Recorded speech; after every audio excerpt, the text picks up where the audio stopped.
edition of the European Film Forum here at La Berlinale. I'm Marjorie Payon. I'm a journalist and I'm going to be your moderator for the day. In the upcoming minutes, we'll welcome on this stage media program stakeholders, from filmmakers to policymakers, from content creators to institutions, which aim at promoting European works, of course. So this morning, we'll definitely tackle what diversity means. Diversity of content, diversity of genre, diversity when it comes also to the work and the creation we can all come up with, and how to benefit, how to make the most of it to reach wider audiences. But first, of course, you know that you'll be part of the discussion and you'll have the opportunity to ask your questions directly to our guest at the end of every session panel. You'll have mics to do so I hope you'll be creative too and come up with great questions. And if you need any translation headsets are available, and translation is provided in French, German, and English. But now, to open officially this European Film Forum, please join me in welcoming Mariya Gabriel, Commissioner for Digital Economy and Society.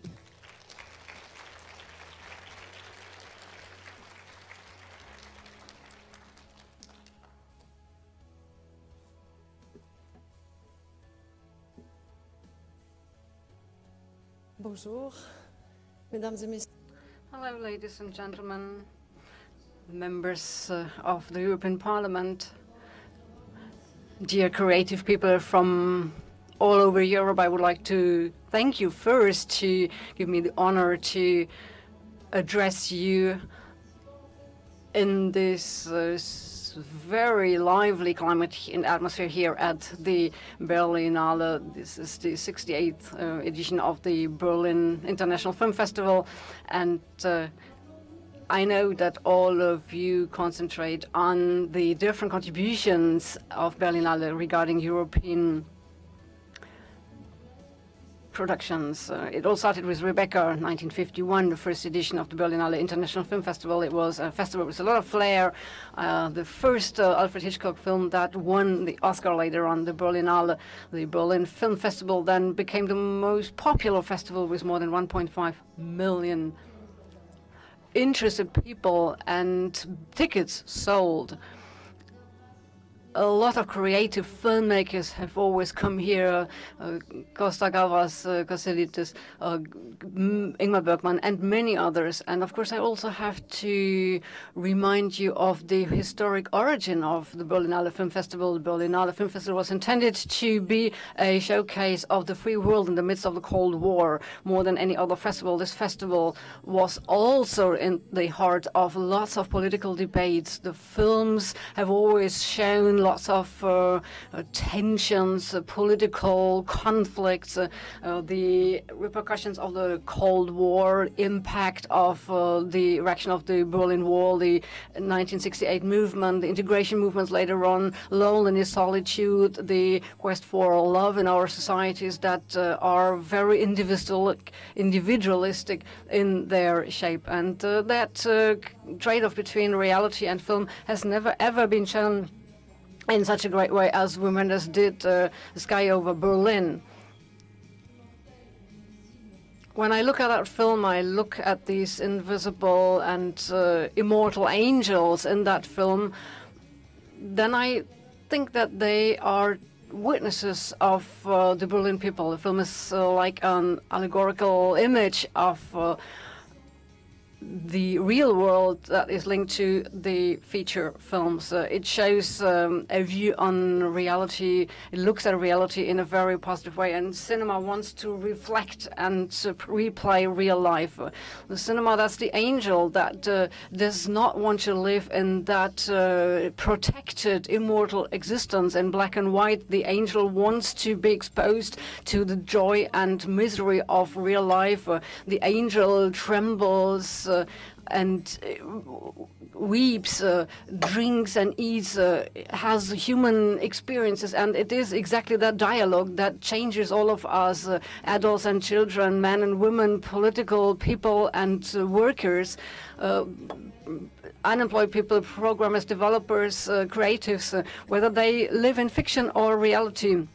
It is those films that move us, that touch us very deeply inside of us by bringing up emotions that they show by passion, misery, fear, luck, or tremor. They show our joy, our fears, our success and failures, our hopes and reality. They show everything that we see and share regarding the universal emotions in the world. They help us to live together better, and they help us to build up a common society that is based on the common heritage and common values.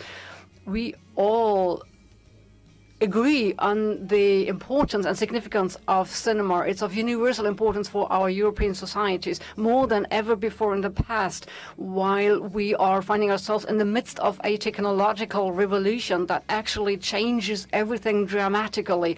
In my position as a commissioner for the digital society and economy, I think that the European policy in the field of media and audiovisual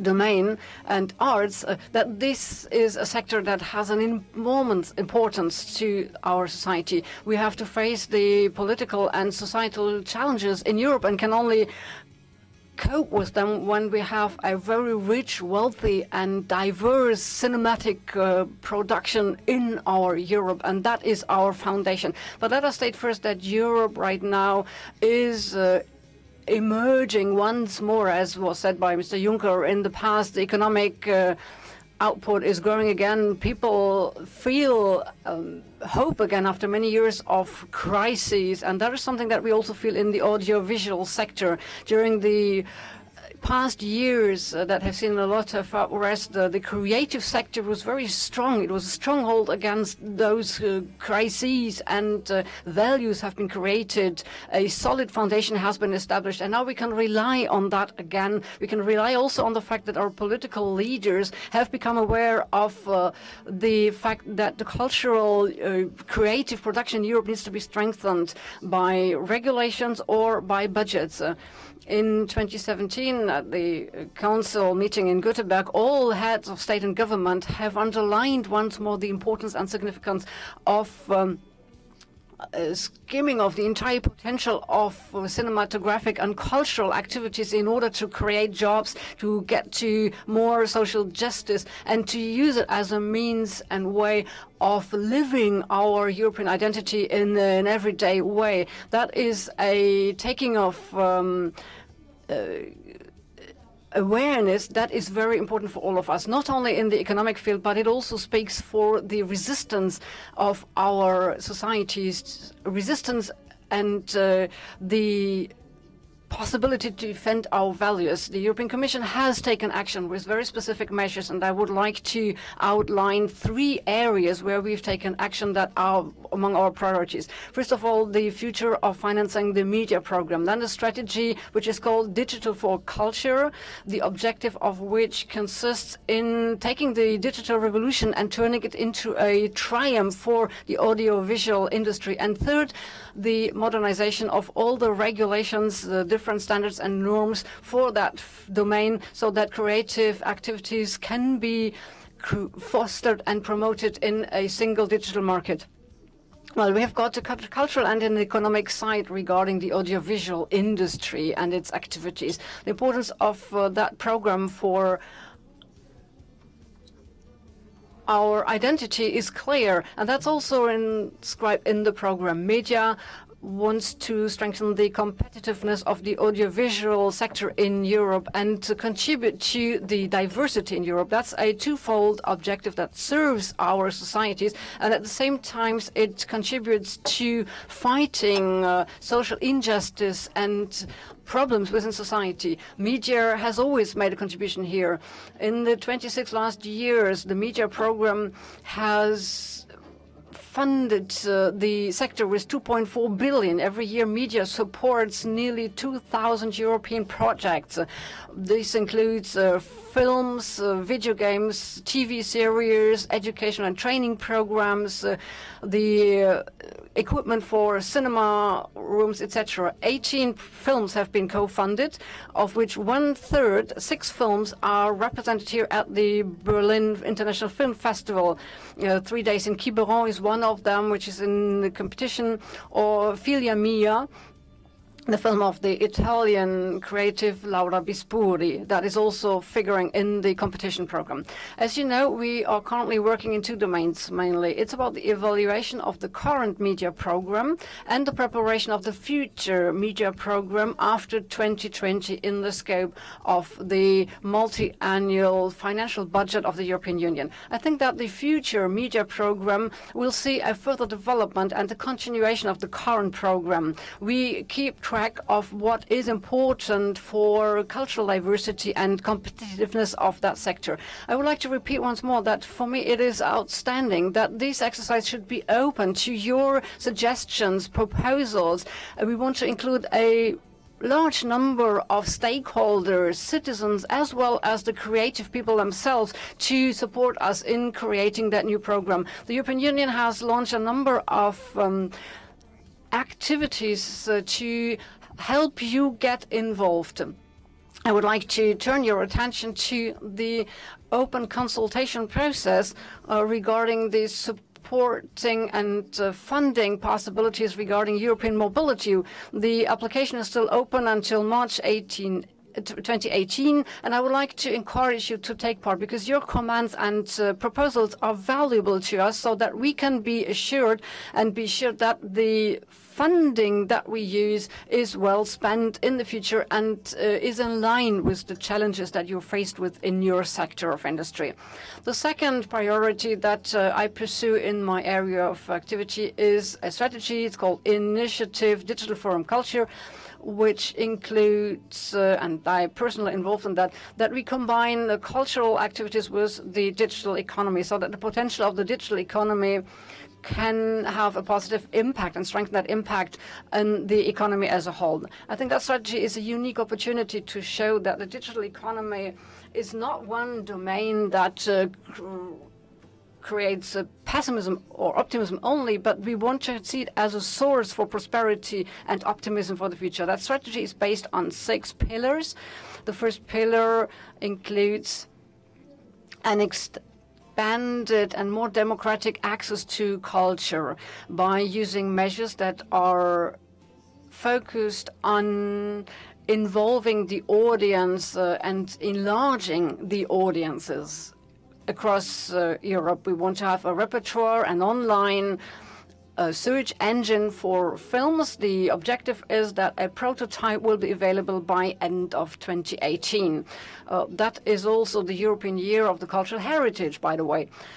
Therefore, there will be a number of meetings with all stakeholders of that sector of industry in order to include as many actors and stakeholders as possible and bundle our forces. The first roundtable discussion will be held today in Berlin. In the first stage, with such a tool, you can reach out to the experts and professionals in the sector and select the countries where films are to be made accessible, where they can be screened, and at the same time we use these tools to think about which films should be made available online. In the second stage, the repertoire, this register or that search engine of films, will be made available to the larger public in order to have a holistic approach when it comes to findability of cinematographic contributions and projects. No matter in which country you live, you should have access to that online platform. And I'm very curious to get your innovative and interesting proposals how to build up that first pillar. The second pillar, here it's about fostering, promoting, marketing, and strengthening the cultural heritage. In the audiovisual sector, this could look as follows. We could organize a European Film Week that includes all film heritages of all countries that would be made available to schools and universities across Europe. The third pillar is dedicated to productions and the diversion of different films. We want to include big data. We want to use new realities in filmmaking. The fourth pillar is entitled Strengthening of Talents and Competences in that field. We can develop mentoring programs where young people and experts are included. These are experiments that will be launched as of next year. Then fifth pillar, access to funds. This is the creation of a funding mechanism that bundles private and public funds. By means of such an instrument, we would pursue the objective of supporting the audio-visual societies in Europe to develop large-scale projects. And finally, the sixth pillar, which focuses on international cooperation and the influence of the European Union by strengthening synergy effects with all EU policies that are in charge of cooperation and support in the field of the EU policies.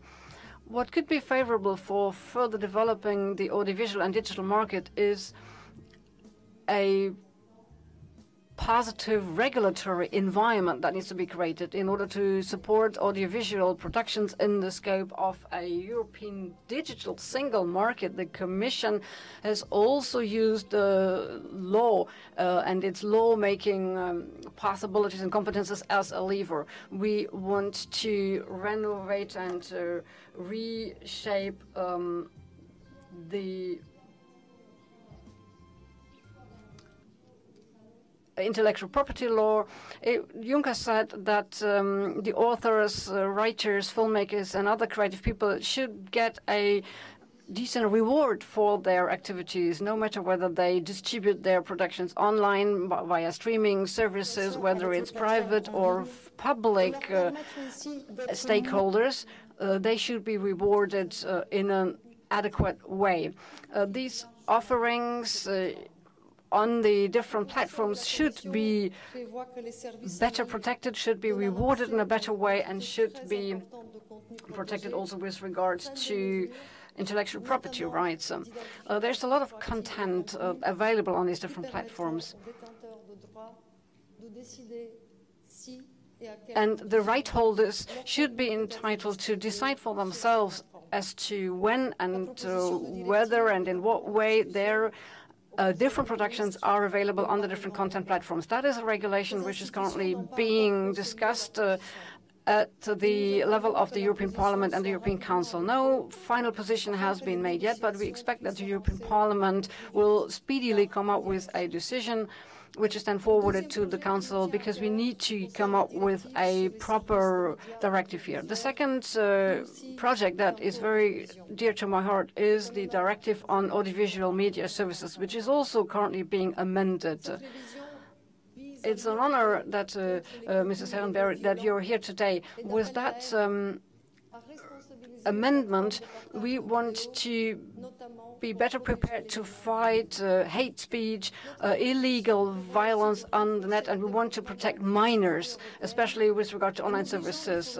The European creativity needs to be fostered even further, and we want to force service providers to take a larger share of European contents on their catalogues and offer them, and the European member states need to be put into a position to co-fund these European works of art.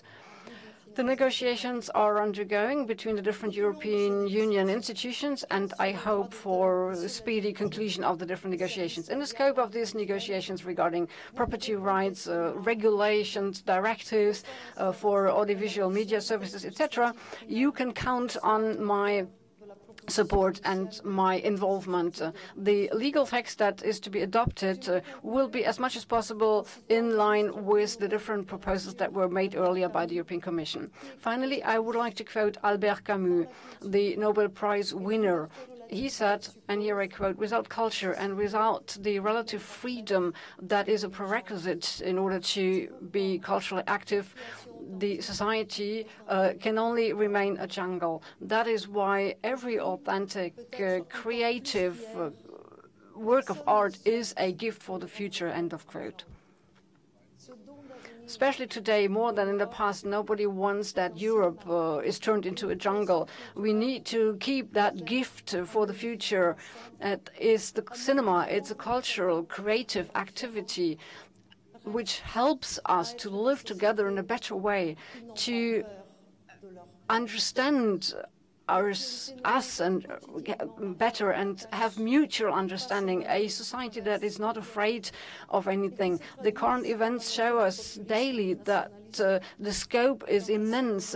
There is an unrest in Europe all over, and we see rising populist and nationalist tendencies or the inclination to withdraw to yourself, and we see that in the horrible reality and the attempts of policymakers here and there to win over creative activities. In order to face these challenges, we also need to go to international festivals such as the Berlinale, not as a showcase of the free world as in the past, but as a showcase for the freedom, democracy, values of Europe, respect of human rights. It's a showcase for the need to put the human being into the center of whatever we do. Cultural activities and cinema will never find a definite answer, a clear answer to all the evil in our world, but they can be part of a solution by enabling every European, empowering them to have access to a highly diverse cultural offering and know more about cultural of the others that live on this continent. In fact, to defend the property rights, the digital cultural activities, all of that helps to support that intention, and the European Commission takes over the responsibility to defend these values and make its contribution to defend freedom. You can rely on me as the European Commissioner. You can rely on me that I will be relentless in supporting this freedom and the possibilities of creative people that you are. And you are very passionate in what you do, and it's so valuable for our future. You can rely on me that I will support you in whatever you do. Madam Commissioner. And now, to follow up those propositions made by our Commissioner, please let me welcome on stage two extraordinary filmmakers, of course, but they also have great arguments and propositions when it comes to this debate. Please join me in welcoming Cristian Mungiu and Radu Mihaileanu.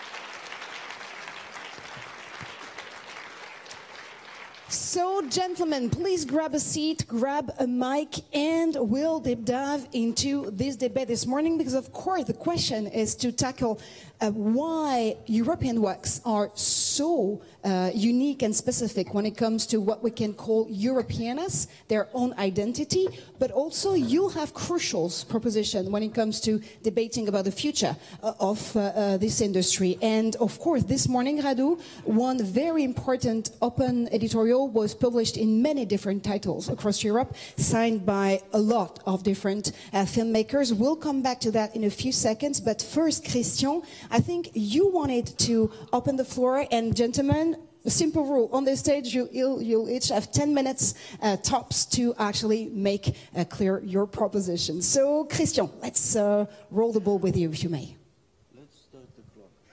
Actually, yeah, so I made a very important promise to those gentlemen here that totally have their 25 minutes.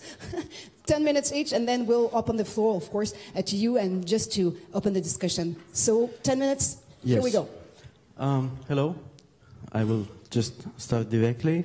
I just want to tell you something as an introduction, a very brief introduction, so that today I'm not just speaking to you as a writer-director, but also I've been involved a lot in the last years in Romania in doing everything concerning cinema. So we have a distribution company, a production company, we have festivals, we do a lot of things, so we know problems from all sides. I think that we need to start with what the problem is. And for me, the problem today is that the audience for the kind of cinema that we produce here in Europe has dropped significantly, and especially the theatrical audience. So if we acknowledge this as the starting point, there are some chances that we will find some solutions. First of all, I wouldn't refer that much to European cinema. I would rather prefer to refer to something which I call insightful cinema. Because actually the nationality doesn't have much to do with the quality of the content.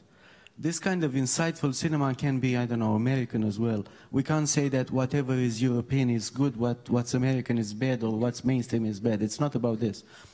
It's about understanding that the audience today has pretty much lost patience for a certain kind of rhythm. And I would define this insightful cinema as a kind of content which is not purely entertainment. It's that kind of cinema that still has some depth, a story. You know, as strange as it seems, it's about narrative cinema. This is what's vanishing.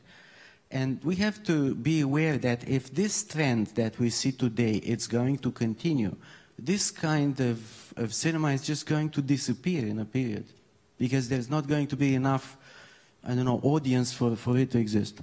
Now, why is this happening? First of all, I think that it's a matter of education.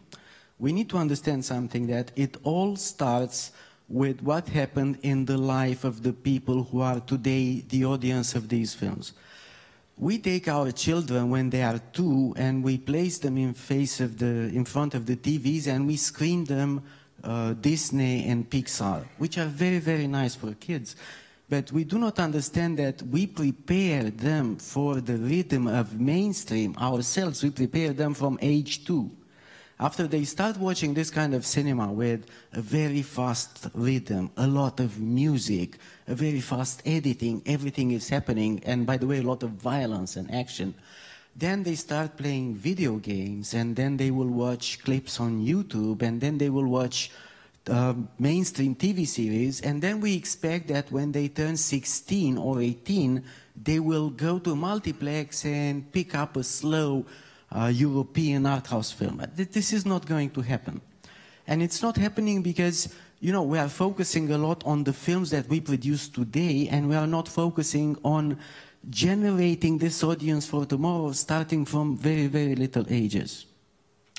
The second thing that I'd like to refer to concerns the habit of watching cinema together with others in public, because this has changed dramatically.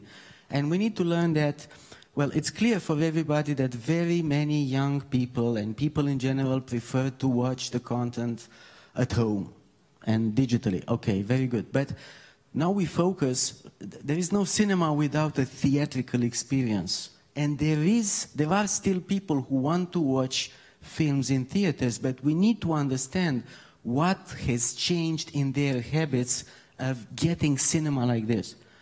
Neither the old single-screen cinema from the 60s, nor the actual multiplex which exists in shopping malls are good for the kind of content that we produce, for this insightful cinema.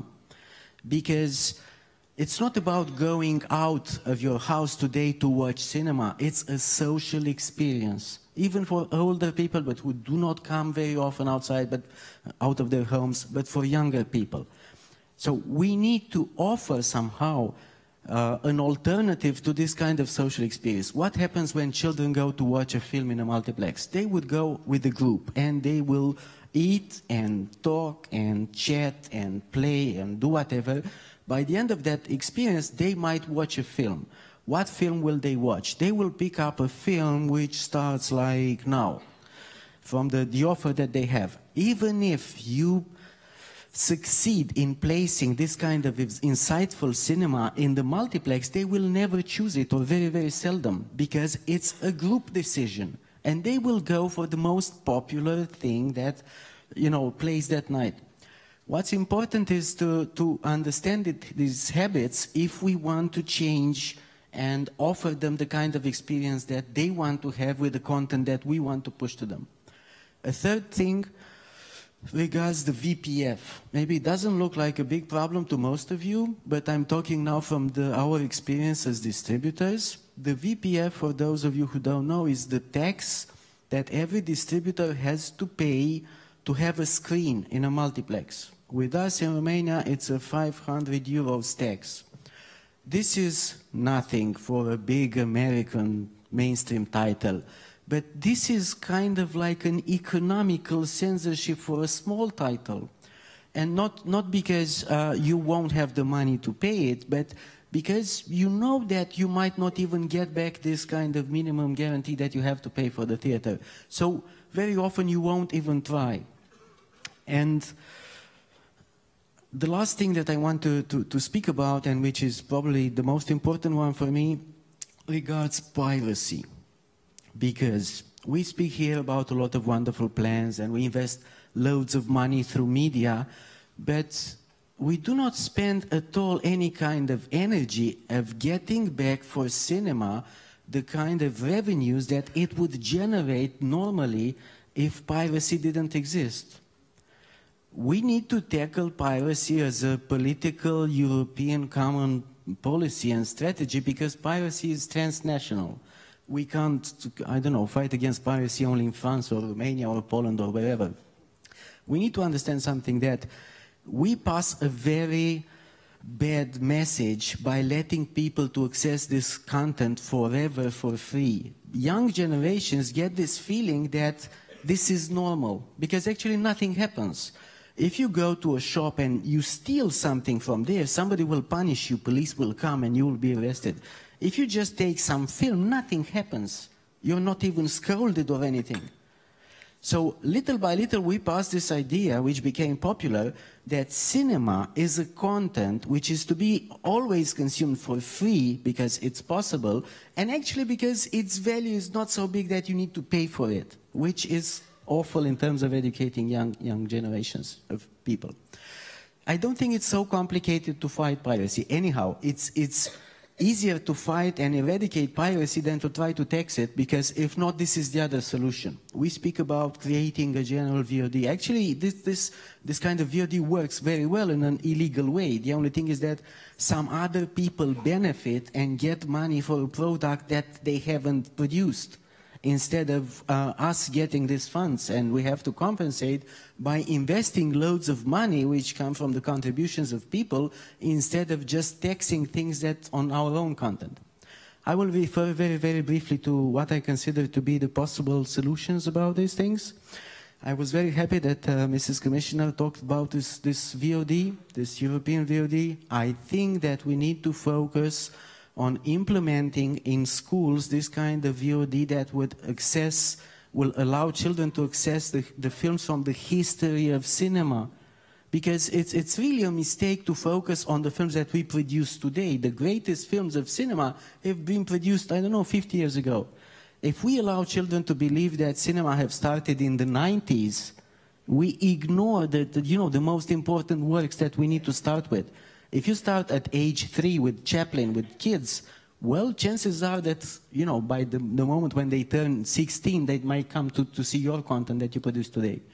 The second thing, I think we need a European policy to eliminate this VPF completely.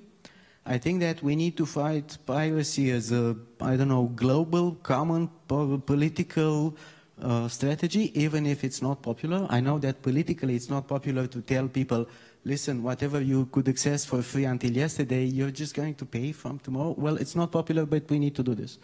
And the last thing, we need to invest a lot into rechanging this place downtown where we go to see cinema. We invest a lot of money in digitalization, wonderful, but we need to create this kind of cultural hubs, the equivalent of the shopping mall, but with cultural products. We need to place this multiplex with European films next to a theater and to an antique cafe and to a place where you can leave children and a library, and you would go there not to watch necessarily just a film, but to spend time.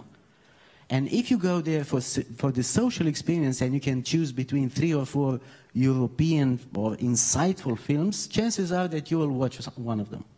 Am I okay? Yes. Exactly. Thank you so much. So definitely cinema being like the top maximum, exactly. We have a proof on stage. Cinema being the top maximum social experience, like the real social experience in real life. Radu, again, you signed this morning a very important open thread in various different European newspapers, and you still have 10 minutes to explain us what it's all about. Bonjour, mulțumesc, merci, danke schön, Christian. I'm a bit lost in translation. Je vais parler en français. Tout d'abord, j'aimerais remercier énormément.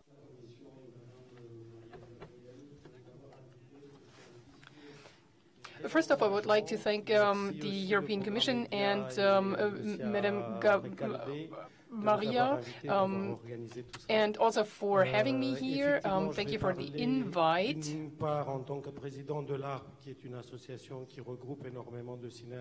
And first of all, I would like to start out as the chairman of ARP, which is an association of European and non-European filmmakers. And I would also like to call your attention to the contract that was signed by several filmmakers all around the globe. What is most important for us, to us Europeans, is diversity, cultural diversity. What does that mean? It doesn't mean cinema that is available only for a few or for the intellectual elite, or boring cinema. Europe has a leading role, and because of that leading role, Europe also has a certain responsibility. There are countries that don't have a European policy. We've just talked about how important that would be for distributing the contents.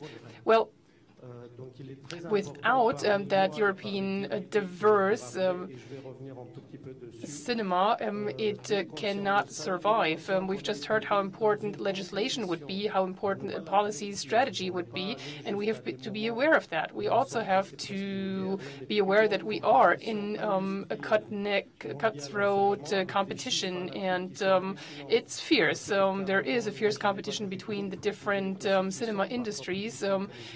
40 years ago, nobody would have thought that cinemas or cinema branches, the film business itself, could be stronger than single states. So we need representation, because it's the citizens that is at the heart of this, not business, not the money. The citizen should be at the heart of this, their diversity, their right to a free opinion, and to also voice their opinion, their personal opinion.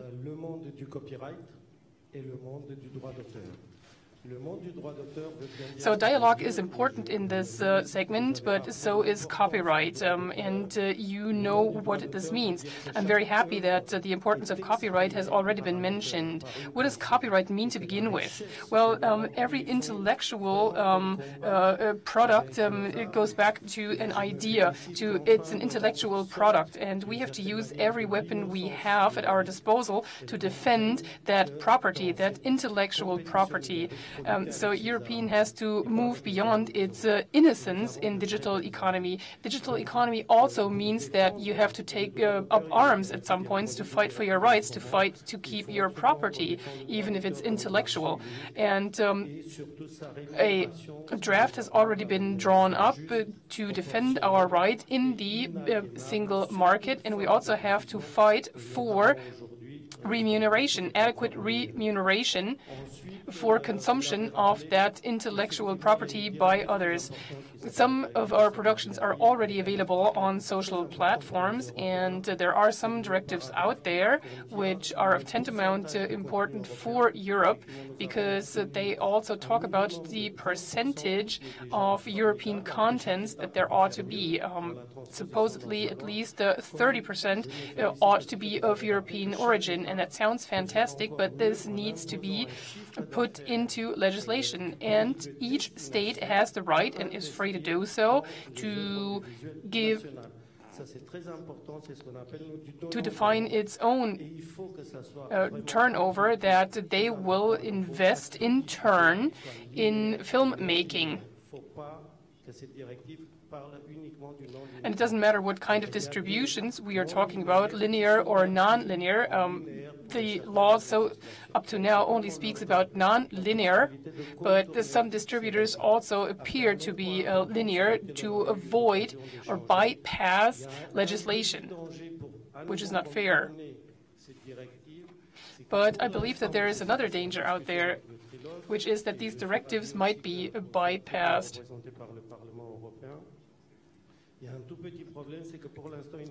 We're discussing 3 looks. I'm also very happy that we are represented so well in the European Parliament today. The question is, what body is going to control that the contingents be kept? The sending country, which would be dangerous because Ireland, for example, is not willing to pay those 30 millions. The United States has just collected 40 millions of taxes from Apple alone. So the sending country will never sanction a distributor that bypasses the quota. So maybe it ought to be the target country, the receiving country, or a neutral body that could function as a mediator, so to speak, or a referee. And there have to be penalties for those that bypass legislation. For example, there could be bans or prohibitions on the distribution of films when those European laws have been bypassed. We are also in favor of the principle of territoriality of one's home turf. There is a danger of the European production going boink if it is not protected. Maybe we can look at this slide for a second. Thank you. These are really 3 slides showing platforms and search engines. Why is the principle of territoriality indispensable? Here we can see that European cinema production has increased by 47% and 23.7% are international productions. So what about countries of origin?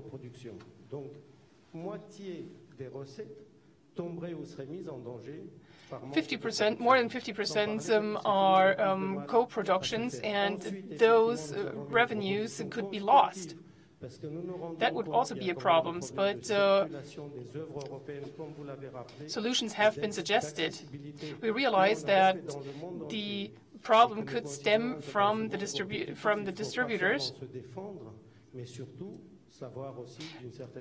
In our country that is shaped by a cutthroat competition, we cannot only reactively defend ourselves, sometimes we also have to strike, to lash out.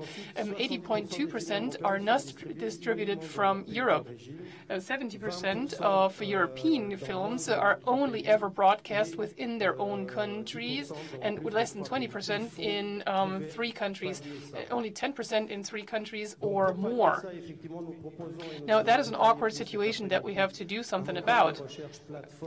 And this afternoon, we're going to be talking about the details, but the suggestion is to create a European search engine, ideally backed by a media program that is managed by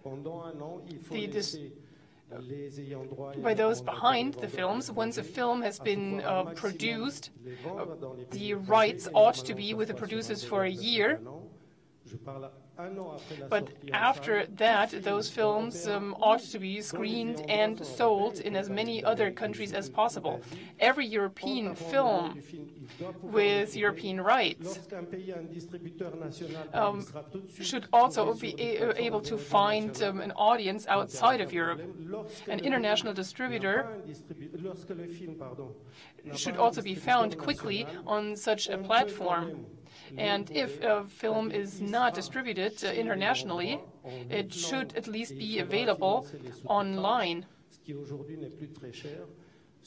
always protecting the rights to intellectual property of those who made it. Then the next would be the dubbing. Who will pay for the subtitles? And the synchronization, and where does the revenue go to?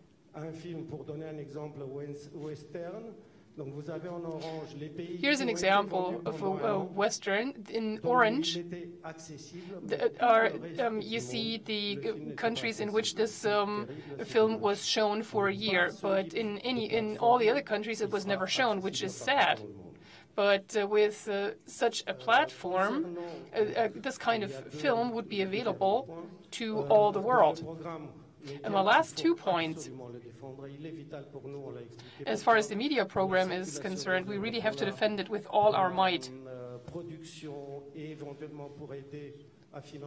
For the production of films, for the distribution of films, but maybe also in order to render financial assistance.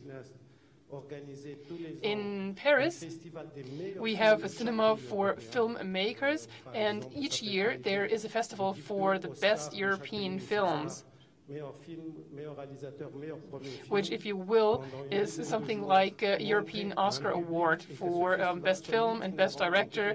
For the duration of 10 days, we will show those films, and it's like a migratory exhibition touring different cities, not necessarily just the capitals where most people will get access. Thank you very much. I realize that there are many different proposals. The Commissioner has also made a few proposals, and I think dialogue is the name of the game here. Give them some more applause, though.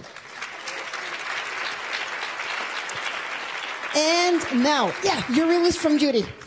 You're released from duty on stage. You can totally go back in the audience. Yeah, absolutely. Because it's high time we actually deep dive into the first panel discussion. Okay, so you have to... Absolutely, you have to. So now let's tackle diversity for creativity. What does it mean when it comes to reaching wider audiences?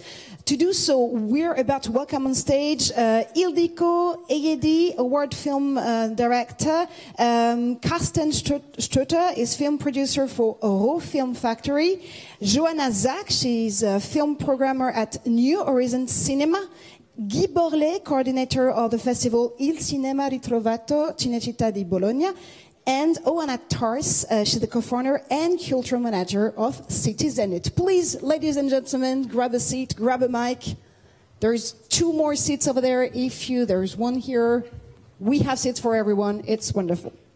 So yes, we're definitely going to deep dive into what cultural diversity means when it comes to trying to reach wider audiences, knowing that when it comes to the media program and when it comes to our industries, there's definitely 2 top priorities we need to combine at the same moment and at the same time, strengthening the competitiveness of Europe's audiovisual sector on the one hand, and on the other, of course, contributing to the promotion of cultural diversity. So it's kind of, a very important question we're about to discuss this morning. But first, just to give you, of course, a chance to tell us more about your part in this ecosystem and to try to understand what cultural diversity means to you, I'd just like to have a first tour of the panel so that we actually understand what, again, this diversity means from your perspective. Let's start with you first.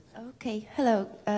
Good morning, everyone. My name is Joanna Zak. I'm a programmer and film programmer and even producer at New Horizons Cinema in Wrocław in Poland. Well, some of you may already heard about us. We are 9-screen cinema, art house cinema, in a building where there used to be a multiplex. So we took over the building thanks to the European Capital of Culture program in 2012. And since that time, we are renting this place, we are producing the events, we are doing the programming out there. But we think about our cinema, our movie theater more as a cultural place than only a place where you can see a movie. So, and when it comes to the cultural diversity, I would say that, of course, it's in a cinema, in a movie theater, it is about presentation of films from different parts of the world. And so this comes to the programming part of our activities. But I would say that it's more important to actually represent the interests and needs of different groups of people who are living in our city, in our local community.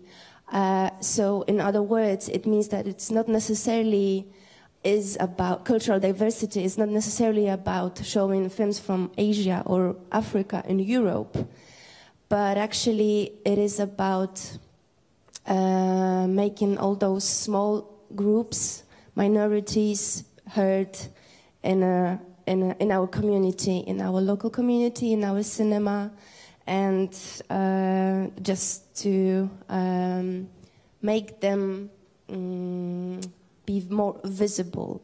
So just to how to say it? It's more about the representation of their needs, of their voices, of their interests, I would say.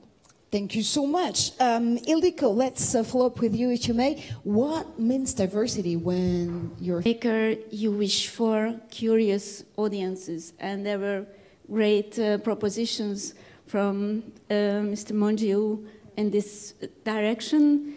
For example, these cultural hubs. So to wish for curious audiences, you have to start with yourself, to be more curious, and not just about the fellow filmmakers' works, but of a more wide cultural range. I was a teenager in the 70s when, in one part, the margins were very large, and from the mid-80s, what I experienced was a very slow but definitive showing of the margins, and I'm so happy to experience that the margins are again getting larger. Just we in cinema, we are a bit walled inside cinema. Other thing in the 70s, well, in Eastern Europe, all valid culture happened on the margins. But what was very important was the interaction between the different parts of art. So musicians, we went to concerts, we went to vernissages, they came to see our films, and this is broken. So we don't have to think only about cinema, but also about games. By the way, there are wonderful, wonderful indie games full of charm, philosophy, thoughts, freshness. So let's start to be curious. Absolutely, that's a great proposition. Let's try to be curious and actually see how ecosystem and creative industries can blend together and inspire from their own work. Oana, what about you? What's cultural diversity to you? Well, diversity starts with exactly my organization, because we started our organizations because we wanted to see more films and also do films in our small city. So just to have a context, in Romania there were like around 400 cinemas before the revolution, but after the fall of the revolution there were like around 5 years ago when we started 40 all around the country. So we had this problem. So we said, okay, we want to see more films, we want to do films. So we started this organization organizing screenings, but also other events in alternative venues. After 3 years of activity, we started collaborating with the local authorities to do the programming and the promotion of films in trying to revive the old cinemas from our city. So, but because diversity for me starts exactly with my team, because we are a really multidisciplinary team. So we are from humanities, from film, from design. So starting from that, because we're used to organize all types of events, and we are trying to implement this also in the cinema. So we are very used to organizing screenings, but also have Q&As. We really promote this dialogue between the audience and the filmmakers. So I would say that maybe diversity, cultural diversity, rather than being a thing in itself, it's it's something that it's more important in like attitude. It's about dialogue. It's about cooperation. Cultural diversity as a full experience, if I may. Thank you so much. Let me turn to the gentleman on this stage. Guy, let's see with you what cultural diversity means, especially when you're actually programming such a festival as the festival you do manage in Bologna. Good morning, everybody. So I work for the Cineteca di Bologna. Cineteca is a film archive. There are plenty of archives. There are 2 in Berlin. There are 5 in Italy. We are part of the FIAF, Fédération Internationale des Archives du Film. And we organize the festival Il Cinema Ritrovato, which means cinema rediscovered. It's 32 years old now. It started as a small festival with less people than in this room. But now we screened last year more than 500 films in 1 week. Many short films, of course, but also great classics. So, and we had more than 100,000 spectators. So we got the media fundings. We are very lucky.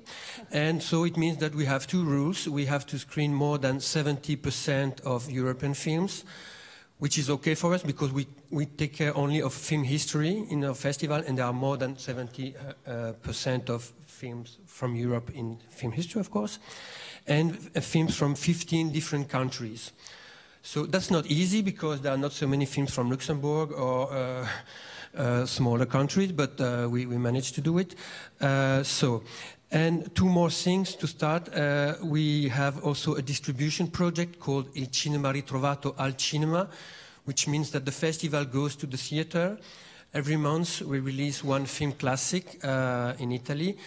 And also because there are nobody else doing it at the moment, practically. So, and there are not so many classics on TV, so we thought that with digital technologies we could start this project. And it means that every month we have a great Italian classic or American classic. Our next film is, for example, Visage Village by Agnès Varda. Okay. One last thing is that we have a great restoration lab. Its name is L'Immagine Ritrovata, the image rediscovered again. And so we restored a lot of films, not only Italian or European, but from everywhere. And each time we start a project, we try to give a second life to a film, not only on the cultural level, but also on the economic level. So that's very important that there are thousands of films waiting to be restored in the archives everywhere, and there are patrimony that can be used, of course. Thank you. Thank you so much. And I see there's a huge fan of your works in this room. So, Carsten, what about you? I'm coming from Germany, German producer, and I mean on the one hand we're really free in Germany. All of our funding is free of language, so we can co-produce basically films in any language, and I think that's, if you compare it with France, is quite unique. Even the national funds. All of our I'm a producer, so I'm talking more about the funding system, because that's the base of all our financing, film financing for cinema. We have.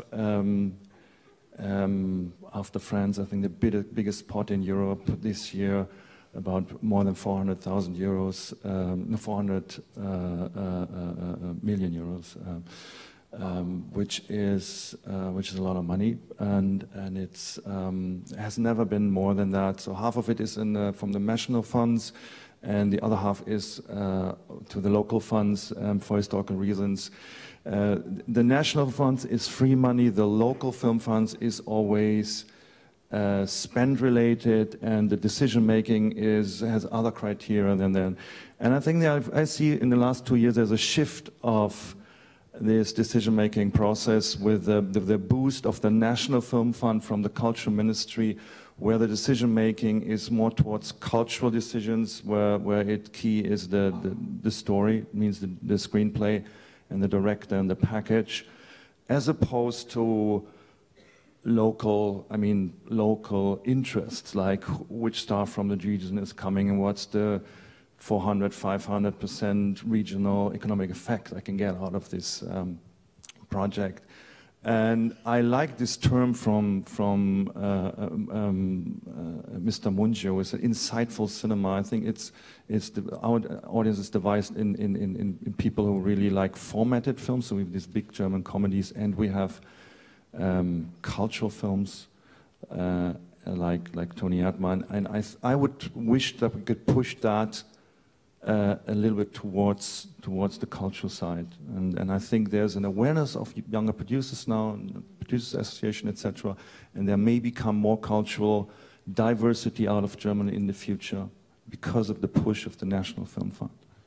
Diversity means awareness, definitely. Thank you so much for this opening statement. Now, let's dive into the other part of the debate, audiences. How can we reach them? How can they be wider? How can we actually engage with them more? So we're definitely tackling, especially with Cristian and Radu a little previously, the idea that cinema is definitely a social network itself. It's definitely real life experience, and the way that we can actually engage dialogues, and the way we can actually enter discussion with our audiences. So first, where do we find them, those audiences? Where are they? Today, you've been able to create events, to create films, to create structures where you actually get to know those audiences. So where do we reach them? How do we reach them? And how finding better solutions to on a more wider scale reach them? Joanna, maybe first. Well, as I said, I mean, my perspective is an exhibitor perspective. So for me, movie theater as a place, as a meeting place, it's also about being a socially responsible venue. So that's why we really put a lot of effort to educate not only the young audience. Of course, we do have a film education program for students. But at the same time, it is important to, as was already said, to bring back to life the classical films. So that's why in our programming, the classical films are as much important as the contemporary release. Because, you know, it is with digitalization, all those movies are, at least it sounds like they are more available for everyone, everywhere. But at the same time, we organize every Tuesday and every Wednesday, we do organize special film courses for everyone, for students at the university, for regular people who just want to learn more about the film history, about the history of movie making, about the history of film thoughts. And they are joining the lectures, they are joining the screenings, they watching, you know, movies from old silent movies era to let's say new wave, from France or from Czechoslovakia back then. And for us, it is very, very important to give them this this path. Just to make them more aware that movies that are producing those days, they actually have a background, they have some roots.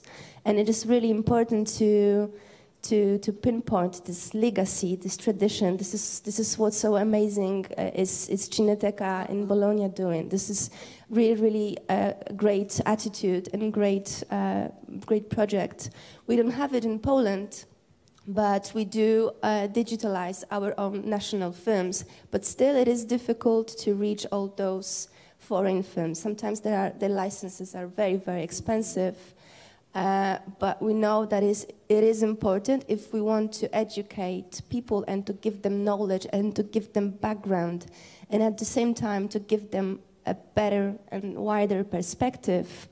Well, I believe that in the end, they will be more aware, more tolerant, there will be more empathy for the different nation if we do understand their history. And movies are very easy to give this lesson about, you know, about the history of different nations. The storytelling, it's easy here. Learn about your past to foresee your future. Yeah, exactly. Okay, there's definitely links between your two experiences, Joanna and Guy. Of course, Joanna, pay tribute to the tremendous work you're doing in Bologna, but still, we see that those audiences are here. They're coming to festivals. They're actually willing to know more about the story of these European films. But are they definitely longing for more diversity? I mean, do you have like facts and figures to actually prove that those new audiences are eager? They have an appetite for diversity. Guy and maybe Carsten. So I didn't get your question. Can you say that? Do you have facts and figures to prove that those audiences are longing for diversity? Do they have an appetite for diversity when it comes to content? I mean, we had really last year this great success with Tony Erdmann, you know, with 1 million admissions for that film, you know, which is really a very subtle story. It's a very long story. It's 2 hours, 40 minutes, and that's a great success, so I have hope here. But in general, we are not a cinephile territory. Germany is a tough sale in Cannes. If you talk to sales agents, they sell everything. They sell all the territories in Europe except for Germany. Because, I mean, a filmmaker I totally admire, Xavier Dolan, makes 30,000 admissions in Germany. And compared to France, no matter if it's English language or French language, it's 1 million in France. So I think clearly to get more diversity, I think the Germans have to change their attitude, or they have to reconsider the notion of entertainment. If you really want to go into cinema and to see a formatted story that you have seen to be entertained, then that's one thing. But if you really want to go into the cinema and go out and be a bit changed, a really tiny bit, and that's the kind of cinema I'm striving for, then we have to work on that. How can we change that more people like that cinema experience? Yeah, but that's a wild field. So it comes back to that figures, education. you know, 30,000 admissions for Xavier Dolan. It's depressing. Yeah. It makes me depressed. I'm working in that market. At the same time, you know, we have other examples. I was co-producing a film called The Lunchbox, which is a very nice film out of India, debut film from India, that made 210,000 admissions. And it got support because of a treaty. It got supported from the German National Fund, and we even got TV spots supported from FFA, etc. So that's good. So there is I think if people know what they could see, they would probably go to see that films. But it's a question of awareness and education. Yeah, brings us back to actually the basis. We're discussing education and how to make better awareness of the films that are actually going to play and where they're going to play. So brings us back to promotion, but we'll actually tackle promotion in the next panel. So still, I would like to know more about those audiences. Do you feel they definitely want more diversity, Oana? Definitely. I mean, anyway, we live in such a digital world, and you know, we have so much access to images, films, and stuff like that. But how can you have to educate that appetite for diversity if you want to bring more audiences and reach wider audiences with European films. So yeah, I think it's really definitely a question of education, and I wanted to add to what you were saying, strengthen that we have, because we want to reach more audiences with the films that are being done now, but in order to educate and refine that appetite for that diversity, we really have to start showing more films from the past too. Yeah, but this is a problem, I think, maybe in all of Europe. I mean, especially in Romania, you know, the old films are really inaccessible, and also the national old films. So maybe we could, I don't know, propose something towards that direction. I don't know, create a European network of old archive films, because it's really a huge problem. So if you want to educate and make people understand and reach wider audiences, you have to go in the past and to the history of film. And it's maybe definitely an idea we can add to the to-do list of this European platform of platforms. So that's another point on the agenda of Mariya Gabriel right now. Thank you for this proposition. But still, let me share with you a very interesting study of the Creative Artist Agency. They're, of course, American. But back in June, they revealed that the films that are the more diverse in terms of casting and staff and crew members outperformed other films at the box office. So meaning that the more diverse the crews are and the casting is, the more people are actually going to see those films. So, of course, again, it's an American type of perspective, but can we adapt it to an European industry? Do you think that, what would be our diversity first in castings and crews? And would it attract more audiences in theater first? Joanna. Yeah, if I can comment that. Well, I think that if a minority is represented and it's visible, you know, in movies, in films, then we get to know the perspective of others, right? Of others, other minorities. So for me, it is a way, it is a key for a mutual understanding, for this empathy we need to understand how it is to be the other, you know? And we all others at some point, we all different. So if we are not surrounded by people who are disabled, for example, or I don't know, they just facing some health problems, some health issues, and we don't know how to handle with them. Maybe running a special screening, special care screenings like autism friendly, for example, or with audio description. I'm talking about that minorities, but at the same, as you said, it is all about being about having a representation in a cultural field. So for me, this whole idea of diversity in movies also concerns people who are, you know, really different within the same nation, within one race even. It's not only about different races or gender or whatever, it's sometimes also about being able or handicapped. It's so simple, but it's so important. Absolutely. Ildiko, would it be some idea for you to create a new work, for instance? This idea that diversity, the more diverse the films are, the more wider audiences they do attract. Would it be definitely something you would jump on to create a new story? I think America is quite different from Europe, and I just had very recently a very shocking experience. I was invited to become member of the American Academy, and I had to fill out a questionnaire, and I had to put a cross to define my race. Well, we know that there is just one human race. And so I could choose about white. I don't know what was the politically correct form for black, but yeah. African American? Or Hispano. So I wondered, for example, a Spanish director from Europe would read it and just, well, I skipped the question, but somehow this 10 minutes I spent over this sheet of paper taught me a lot, what they have there and what we don't have here.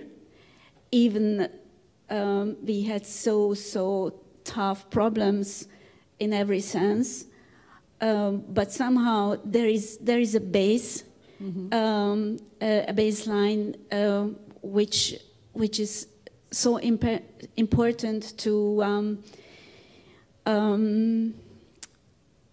be aware of, to be proud of it, to defend it. Somehow most of the time, you know, I feel rather a Hungarian director, And then I felt a European director, and I thought I can be proud of this. And there is something, it's a very fresh union with all the childhood illnesses, but it has a very big potential. And in those moments we realized that this sort of approach to human condition, what we have, even if we have tensions, is really important. So somehow certain questions are not raised in Europe, and thank God they are not raised. So it's definitely also a way to see or foresee this question of diversity as being part of a more inclusive film industry. Let's approach it. I don't believe in the fact that, yeah, let's put 2 more women in the crew, but let's not stop ourselves to put, as in my last film, a woman, a student of mine, in the camera team, where are generally just boys. Not force yourself, but also not to prohibit yourself. And I think audiences feel 2 things. One is they want to be just entertained in a very safe way, where they know what they get, and they get it, and that's it. And the other thing, they want surprises, and they want to be thrilled, and they want to be charmed by something unexpected. And this can come from teams which are gathered by common passion, and in those teams, for sure, there is a diversity by nature, because the people who are coming to join that team are selected by that sort of passion, and not by the tradition of a certain film industry. Wonderful. So definitely film being a crucial part and element of a dialogue for passion and reaching audiences through this main idea of being passionate about content. So now let's deep dive also into, and speaking of content and speaking of this battle and competition between content, are we still in what we could call a quantitative race between blockbusters on the one hand and other type of genre and works on the other? For instance, European works. Can European diversity, if I may put it this way, be a shield or an added value in this battle for audiences? Because guess what? We're all in competition for the time, for the money, for the attention of audiences. So can European diversity be definitely an added value in this battle? Guy, maybe first. Yes.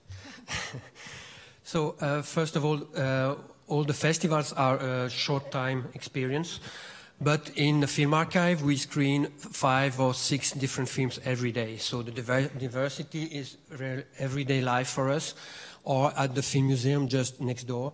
So we have to think about the whole year, of course, and we have 2 theaters, but that's the normal for every archive. So maybe something special that we do is to try to conquer the audience by going outside our theaters.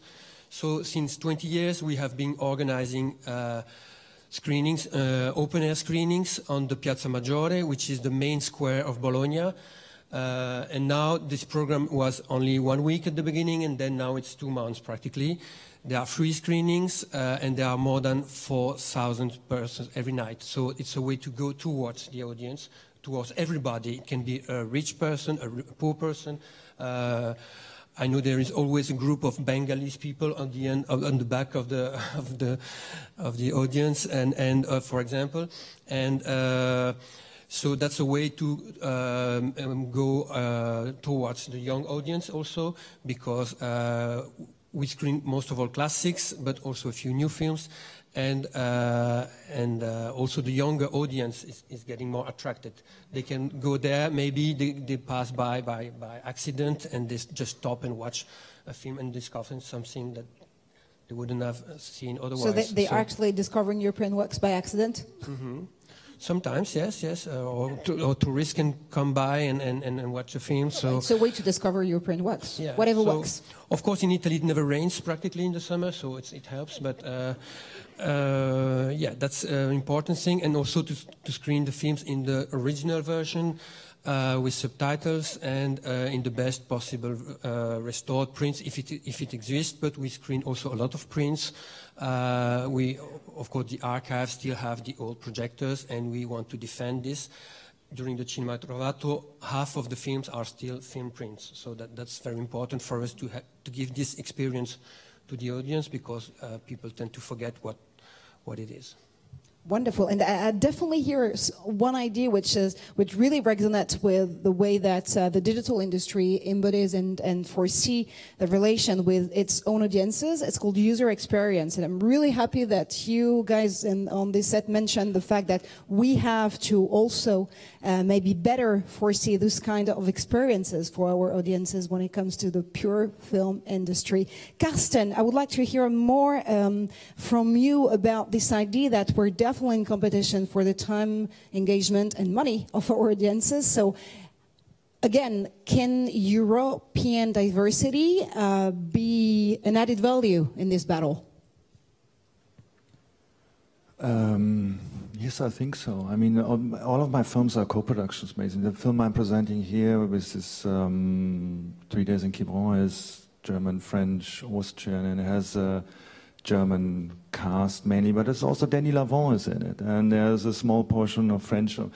Unfortunately, we don't have these pan-European stars that were in the 60s and 70s films, but Romy Schneider, which is one of them, but also Pierre Richard. You know, people would go all over Europe to see Pierre Richard.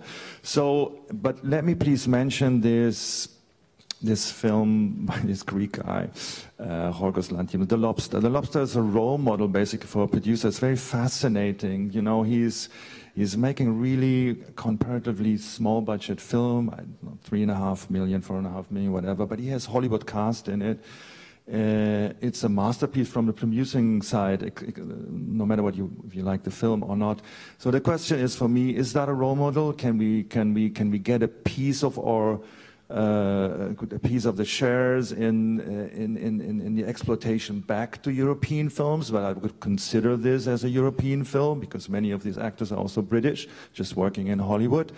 And because the blockbusters are not for the film here, like 3 Days in Quiberon. It's not really the blockbusters from Hollywood, all the stupid German comedies, which have a German humor that is not that is only consumed by Germans, basically. They don't travel these films, but that's not our competition. It is the masterpieces from Hollywood's Fox Searchlight, like 3 Billboards or Lady Bird. This is the competition for us. So the question is, can we get, and these are 20 to 40 million euro films, so can we get these actors and let them play in our films for 4 to 5 million euro budgets?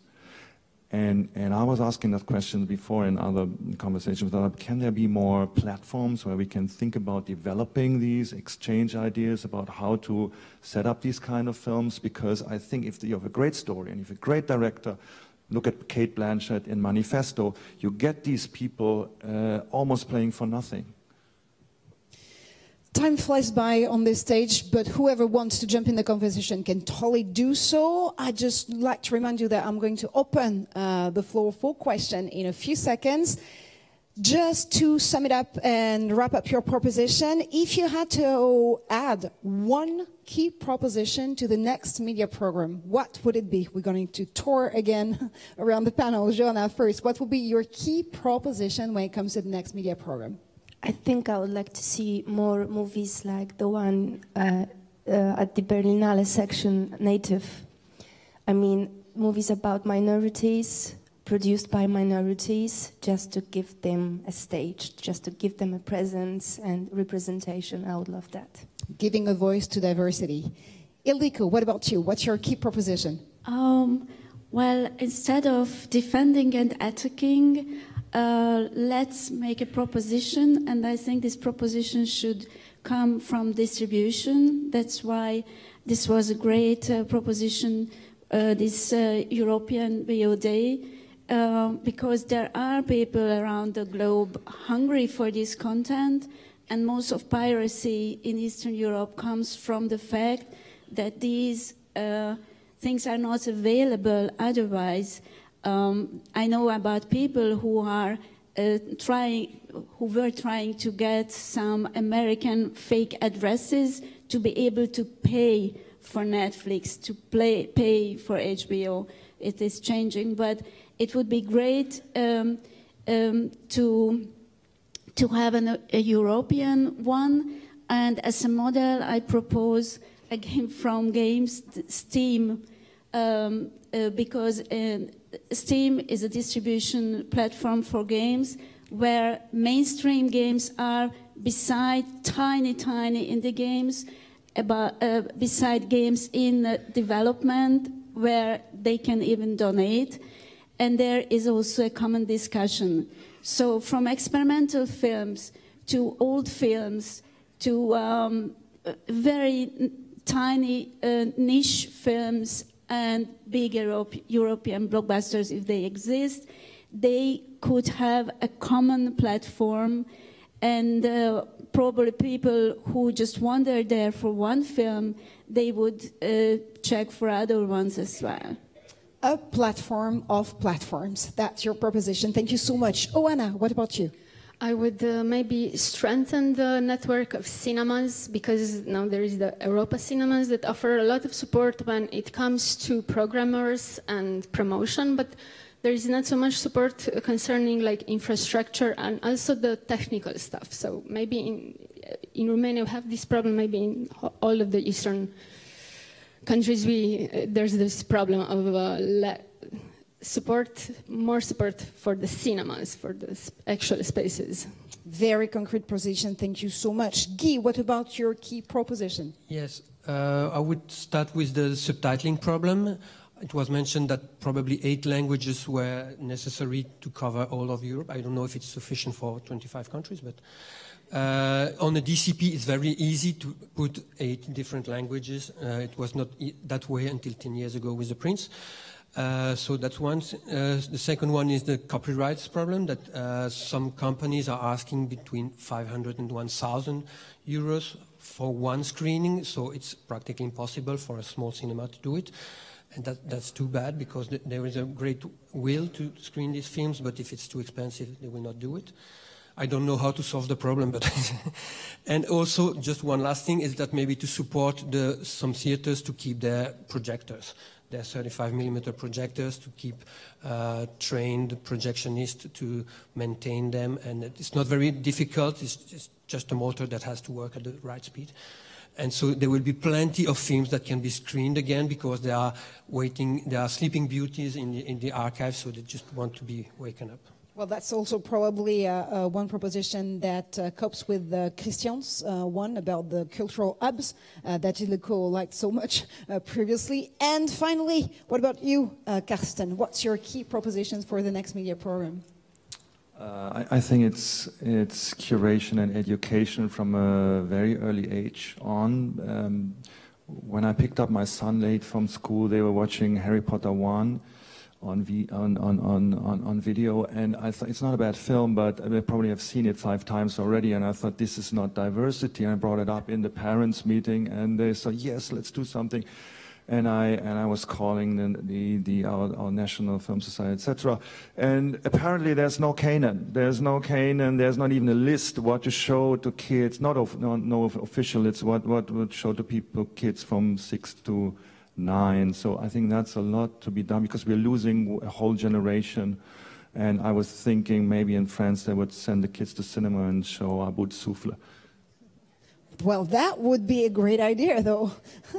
Thank you so much. So we have a couple of minutes. If you have one particular question to our guests or a reaction, and I can see one hand rising, booming. Oh, 2, wonderful. So You probably have a mic just nearby you. Yeah, wonderful. There is the mic. And we'll hear about your question then. Thank you. Gareth Jones, Scenario Films, London. I can only apologise.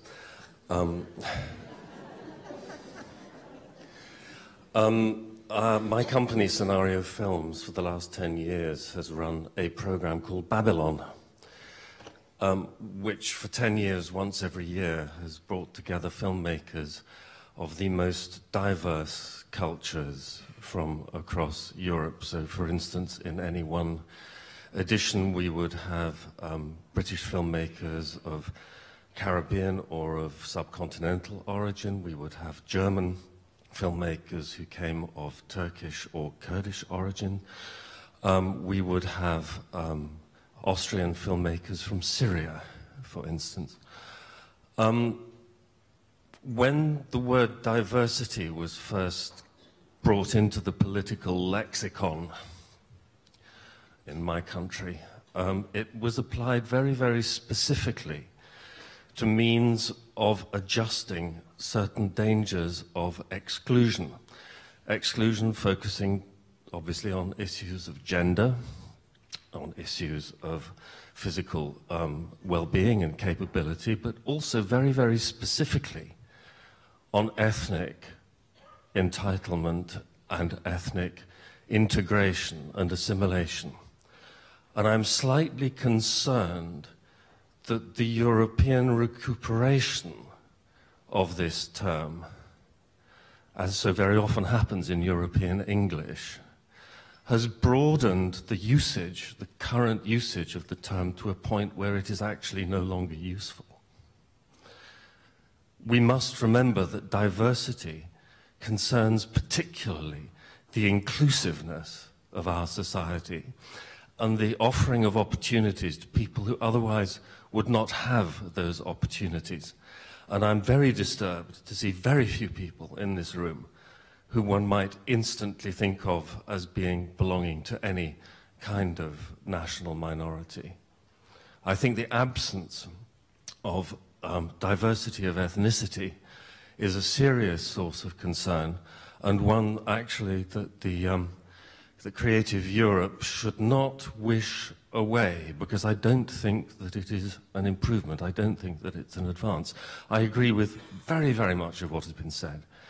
But although, as I originally did, our country has a great deal to apologise for, can I just say now that the London stage is now cast with the very finest actors, in which an actor of one colour will play the mother of a completely different actor of different colour and origin, and the audience is very rapidly becoming colourblind. And that is exactly as it should be. But until we have this kind of inclusion, it is not right, with Europe faced with the enormous rise of racism, which we must not ignore, everywhere, right the way across the board. Until we have that colourblindness and that total inclusion, we should not dispense with the means of monitoring and watching and staying alert and reminding ourselves of what kind of a future will face us if we do not include this kind of inclusivity.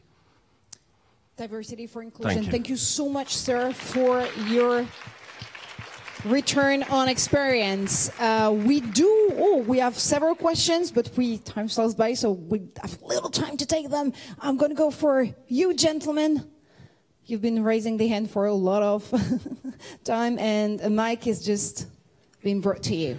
Thank you. Many people have heard me speak in this session before here or in Cannes.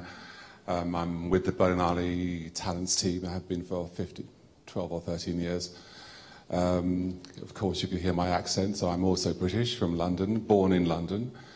And being of that generation where diversity became important, I have not been able just to be an artist, to be a director. I am required to help others move on, but I also want to do so. So I started in the theatre as a director and artistic director, and central to my work was diversity of the kind that Gareth was just talking about. Therefore, we had it. And in that context, just as Cristian was saying earlier, You don't just do your own work. You cannot do it. You have to be involved with government agencies, national and international, to change the policies to achieve change. We have done a great deal in our country, but we have a long way to go, a very long way to go, because when you get to the top of your area or profession, because change is being resisted by the stakeholders, the gatekeepers, they make sure that people like us don't get those jobs. Okay, so that's why change has not happened as fast as it ought to have done. Where we are now, I'm totally committed to this European experience and what this subject's about. Today, well, you may know from yesterday's BAFTAs, the National Film School received a special BAFTA. I'm working with the National Film School in the UK at their invitation from Nick Powell, who will be here later today, because of this problem we have in our industry, in our country. Yes, we have faces on the screen, but only when the subject is normally about, whereas the stage is quite different, as Gareth was just saying. And my job at the NFTS is to increase the number of people who take decisions on what we see on screen, both story-wise and who is cast, and in the crew. So I'm working with new directors, predominantly female, those with disabilities, and Black and Asian people, to give them an opportunity to get an entrance into the profession, and if necessary, to do the NFTS MA course first. So it's a way of access and identifying talent. I think we have to have many more schemes like this. On the one hand, it's a story. I've worked with Babylon, that Gareth was saying. I've worked in many other areas, and particularly in South Africa, and Africa as a whole within the Berlinale, to increase the opportunities we have of sharing. So I just think the dialogue we've had here today has not represented enough of that dimension of what we need to do, so that people who feel they want to go to the cinema and want to see themselves represented, okay, that needs to be part of the process, but not as a special cultural traditional thing, okay? It's got to be in all dimensions, and then you'll get the audiences wanting to go. Thank you.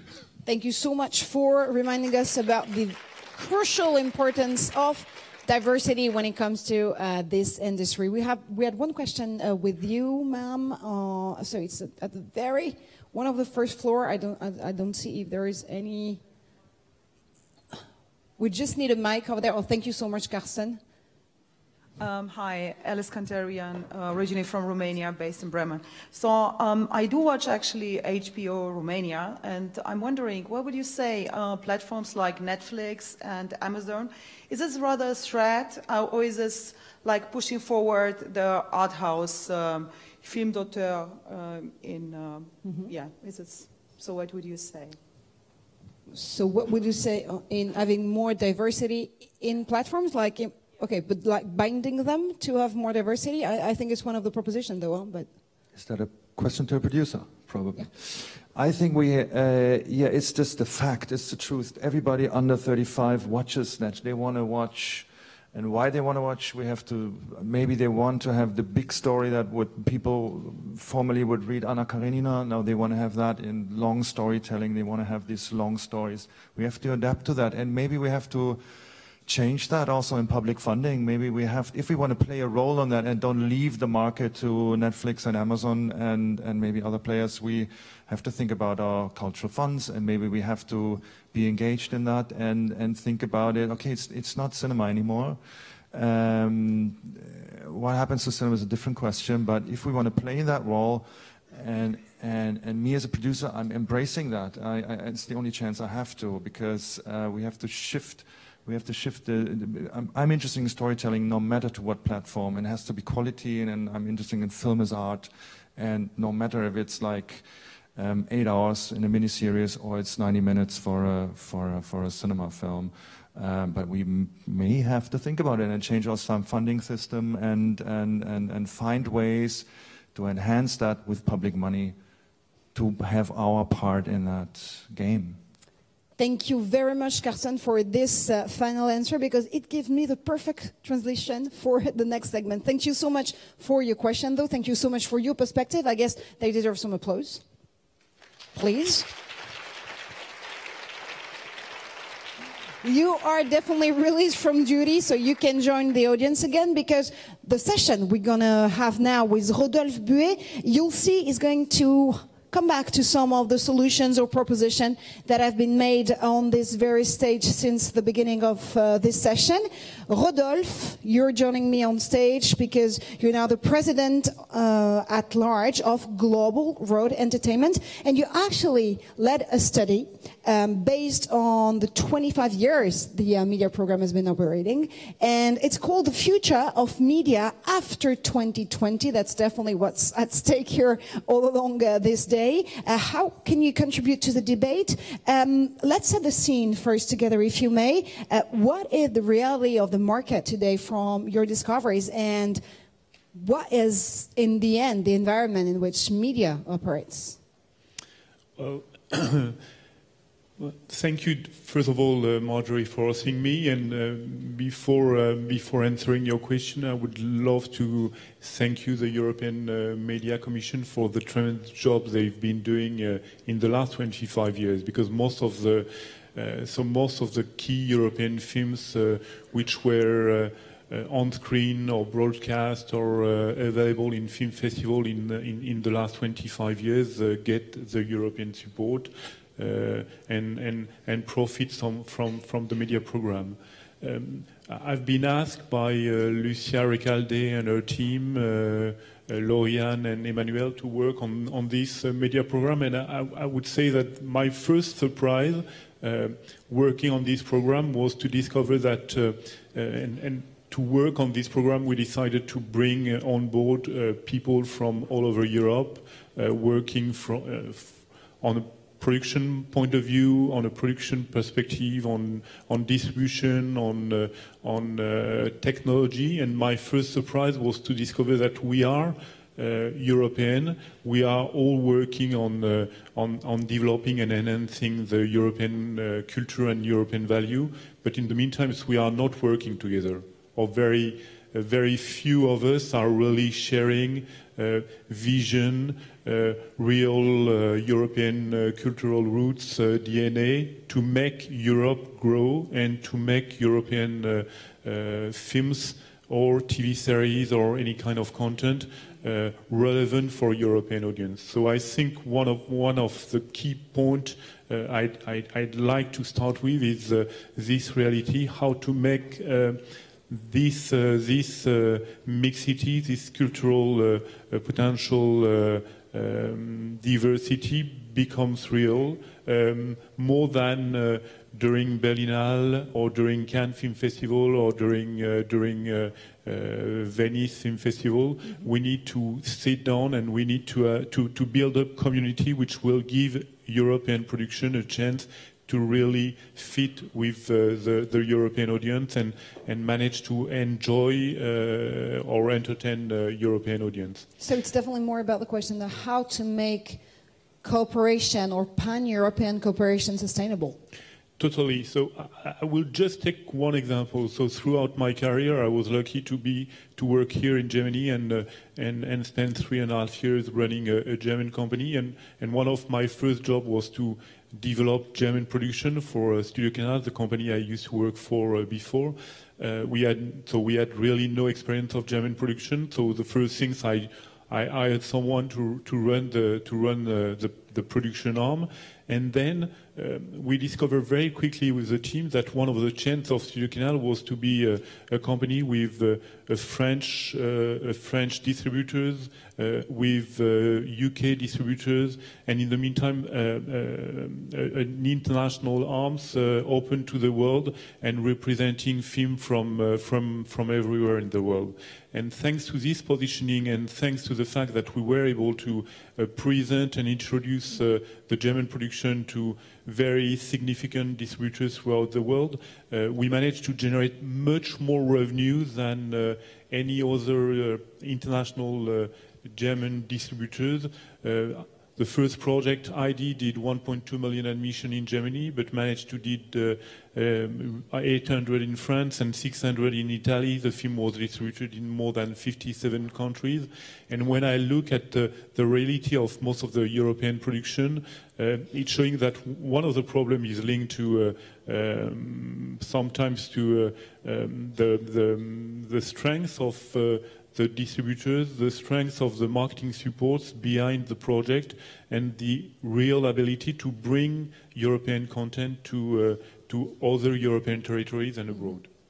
That say, to come back to your first question, so the reality of this market is on one end threatening, and in the meantime, if we step back and look at this overall industry, every time we had to face disruptive situation, well, when television started, cinema was about to die, or was supposed to die. When we had home videos, similar things. When pay television started, it was the end. So I remember this discussion in France with Canal Plus starting, and all the exhibitors were threatened about the fact that it will definitely impact their business. And at the end, we have a theatrical business which is stronger than ever, thanks to some specific territories. So China, for example, is booming this market at the moment and generate and contribute to the $40 billion US dollars box office this theatrical market managed to get last year. But not only. So there are territories all over the world which are developing significant growth, significant business, and expecting content to be available in these territories. So it's a positive point. The negative is how to manage the transition and how to manage this situation to make sure that European cinema and diversity will manage to have the chance in the next 3, 4, 5 years to contribute and profit from the growth of this market. It has a lot to do with media program, and it has a lot to do with decision that Europe and local government need to take. One of the key points is how all this new business model, including Netflix and Amazon, will contribute to the overall economy, because the commissioner, and I really want to thank her for these 2 words. So she talked about cultural diversity, but in the meantime she talked about economy and how to sustain the overall economy. I think we can't dissociate the 2 words. So we need to have a very substantial and profitable business model in the audiovisual world, and this very profitable and sustained business model contributing to diversity, contributing to films which have more difficulties to travel and to access audience. Let's stay risk happy, but come back to the very concrete solution you're coming up with in your study. There is one very question tackling financing, and we can get inspired from local forms of investment. Is that right? Well, if you look at every single territory, so over the year, so the Italy, France, Germany, the UK, so well, maybe not the UK, so it's probably the toughest situation at the moment in Europe, but most of the European territories manage on a local basis to develop a model or regulation which are positive to diversity. Let's take the Spanish example. So if you invest as a broadcaster more than 50% in a local production or international production, you get access to exclusive right for television plus digital. In Germany recently, so we have the 25% tax credit, including below and above the line, with cap which are higher than they used to be. So we have very strong local support, but the European media program need to on top bring support to distribute and help in the marketing and the awareness of European programs. So one of the suggestions we had with the stakeholders who participate to these studies was to bring European funds to help in development, because we strongly believe that there are fantastic IPs, fantastic stories in Europe, and it's too easy for a US studio to take option on any successful books or successful IPs available in Europe to make US blockbusters. So how can we, as throughout the European media program, help producers to acquire rights, or help, for example, animation studio or producers who want to have ambition in animation to compete with the Pixar or the Illumination or the Disney of this world, to get enough funds to develop projects which will be relevant for a broad audience. So it's the first point, and the second point is how can we manage to facilitate investment into ambitious project, and so there are potential leverage. So we were talking about the equity, the European Equity Fund, and with this European Equity Fund, we could help producers to spend more time into creative, more time into production, rather than trying to convince a private bank to finance their project, and reducing the financial fees they will give up, and bring these financial fees into creative and production. And definitely smarter financing can be a shield when it comes to preventing brain drain from happening in the creative industry. So finally, is it only a question of money, or as we've been discussing it about, it's also about education and trying to make better acculturation for young audiences to European work? Does it start with education? Back to the basics. Everything starts with education, for sure. That said, so we will not push young audience to cinemas to screen À bout de souffle. I love all the kids in Europe to screen À bout de souffle, but you can't push them and force them to screen. So we need them to enjoy cinema, and we need them to be entertained and love what they are screening in cinema. So I have a good feeling, which is the more people attend and goes to cinema, the more they are looking for diversity. So it's fun to have this weekend, probably one of the best or biggest box office ever, with Black Panthers opening with close to 200 million in the US for the 4 days weekend, and in the meantime having at the BAFTA five wins for 3 billboards, showing that there is still an opportunity to on one end entertain the audience, and in the meantime entertain them with some more quality and more reflection in the storytelling. So education need to start at school, for sure.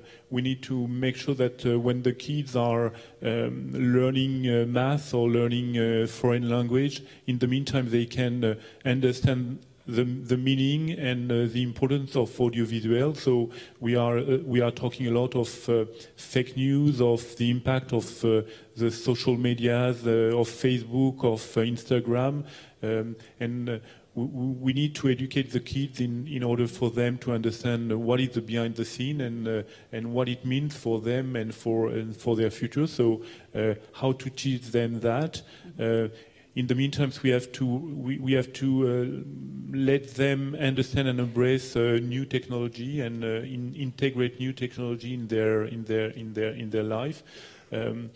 We should have all of us and all the kids the chance to screen some virtual reality movies, and we were talking about diversity and about emotion earlier. If you screen Iñárritu's movies, it's a fantastic experience, and I think that this kind of creation and creativity can potentially bring kids and the young audience into cinema or into real creative experience, rather than just screening content or films on Netflix. And then we need as a community to work on scripts and projects which are originals, which are which break the limit, which break the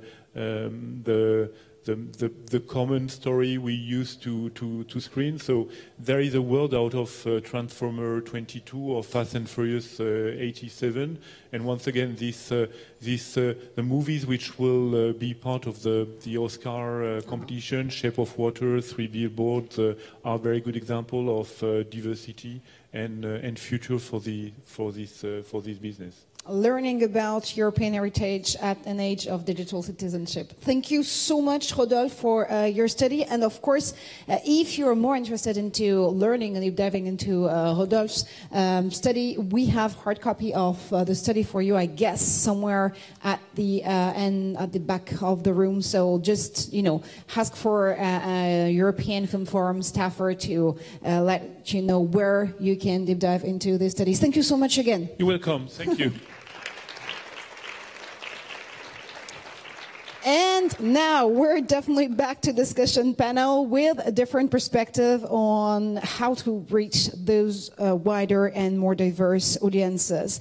Films, documentary, games, music, name it. We're definitely in competition for the attention of our audiences, but there's too much content for too little time. 24 hours a day is still, the time of average we have to cope with. So, in this jungle, how can we create quality time to reach our audiences? How can we better engage with them through smart promotion and valuable distribution? Our next guest will tell us more about it, of course. Please join me in welcoming Claire Jones. She's Managing Director for We Are Pie. Arturo Guillen, he's Vice President of Comscore. Frédéric Bezaria is the Deputy Managing Director for Unifrance. And Isabelle Andres, you're definitely Chief Operating Officer for Alchemy.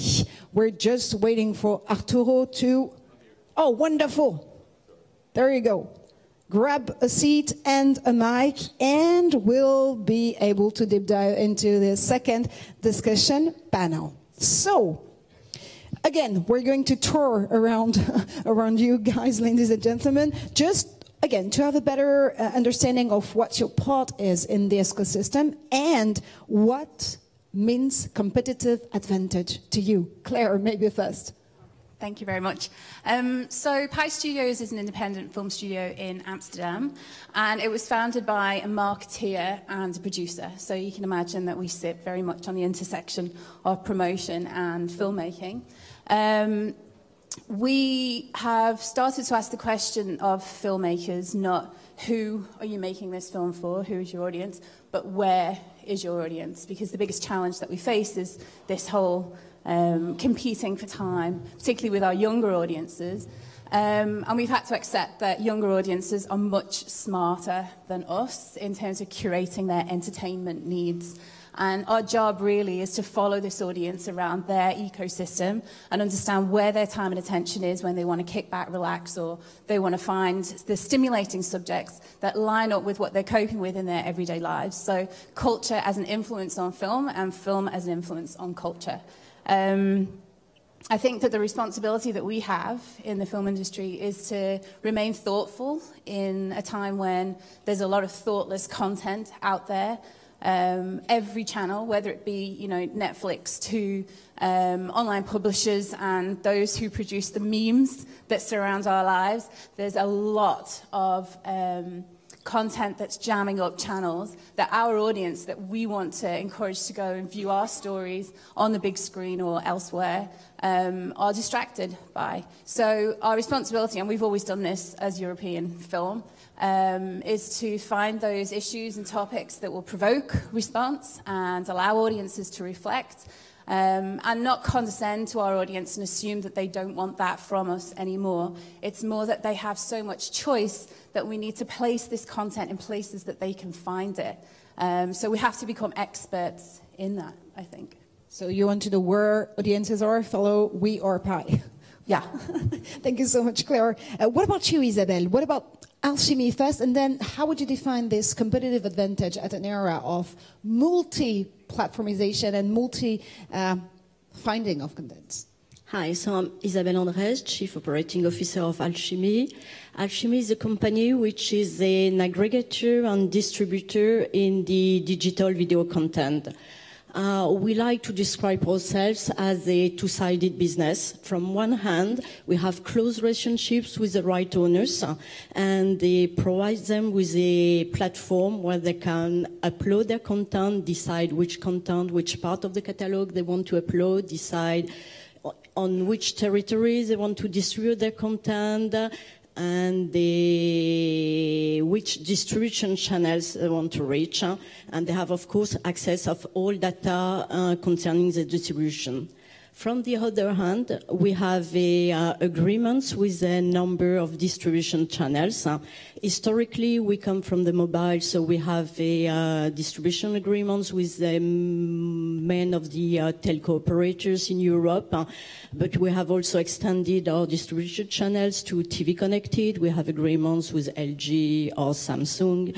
And of course, we have also agreements with the web platform like Amazon. Our aim is to provide the right owners, and today we're working with more than 200 right owners, and honestly we'd like them to be 2,000, and to provide them with access to the more broad distribution channels and the broad audience. We are focusing on what we call the long tail content. So we are not Netflix and we don't intend to be Netflix. And speaking about competitive advantage, I believe that we spoke a lot of diversity before, and diversity is our competitive advantage.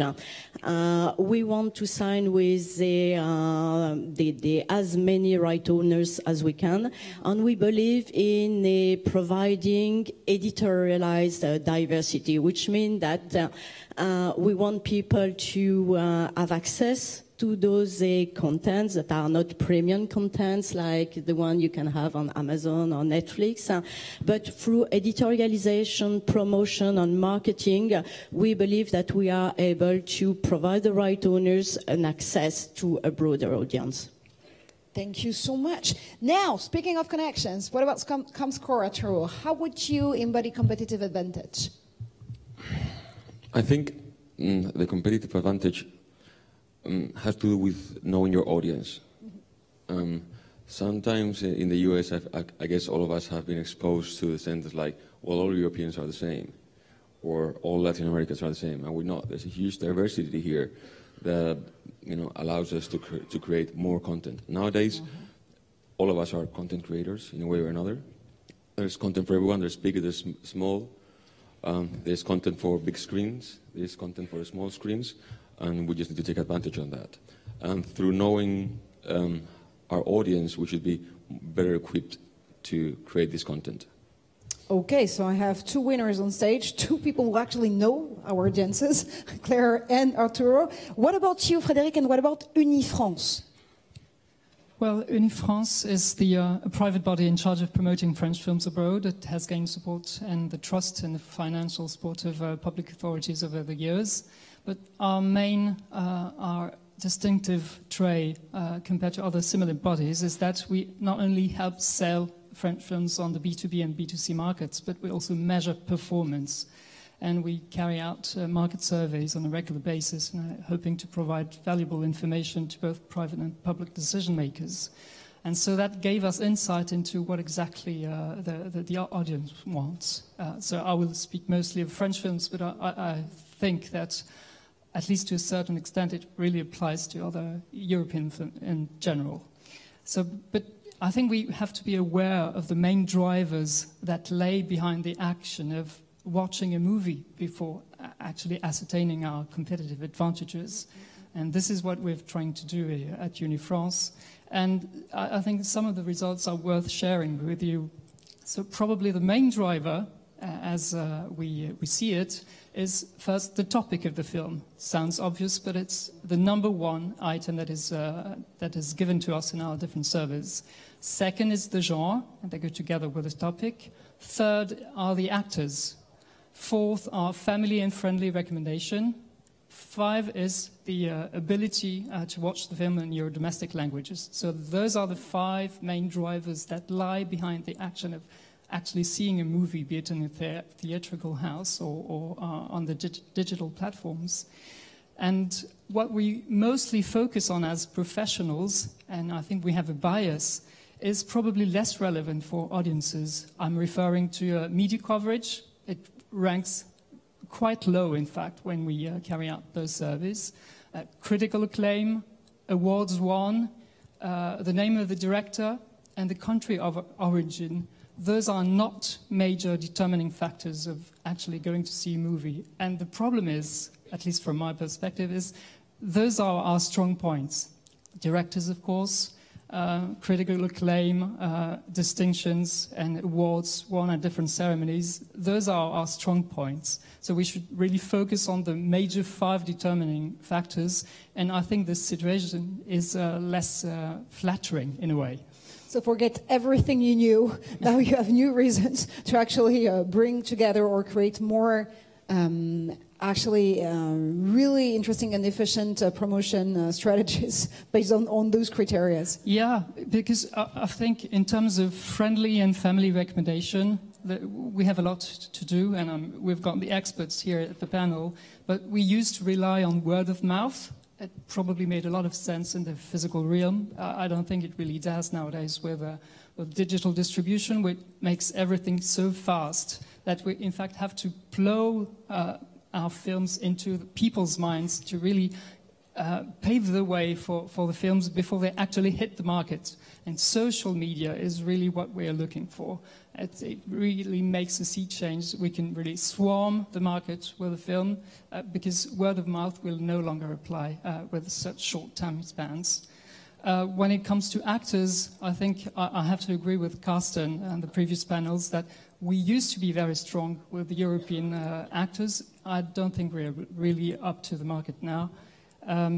There's probably something we can do with working with the GAFA, we're working with the Netflix series and so on to capitalize, in fact, to use the markets and to use the weapons of the American competitors in our own advantage. And the younger generation, well, they will know French actors that have played in Hollywood movies and tomorrow in Netflix series. I think on the short term we can build on that. And of course, medium to long term education, all that has been said about media literacy is very important as well. I'm sorry, No, sure, go ahead. No, it's very interesting. I think when it comes to genre and topics, then again we have a mixed picture. I think what people tend to appreciate, I would call them the 3S. It's our sensitivity, our social relevance, and I think sensitivity and social relevance probably make for that insightful cinema that Cristian was referring to this morning. So I think social relevance, we really have something to say to the world. I think our strong point, our competitive advantage nowadays is women and freedom of speech. I mean, the territories where those freedom of expression and there's this place of women and the freedom of speech is really shrinking by the days, and this is something we can really build upon. Mm-hmm. What people really come to dislike about European films usually is they find it a little boring, too pacey, not pacey enough, not enough suspense. And this is probably something we should work on in terms of script writing and development. They probably think that we don't make the most of technical means, especially referring to visual effects, something that we probably have to at least do a better job at, or maybe change our image, because we are very good at special effects, in fact, but few people know it. So that's probably where we can really make progress. Thank you so much. Do we have another point or no on the list? But that's I don't want to.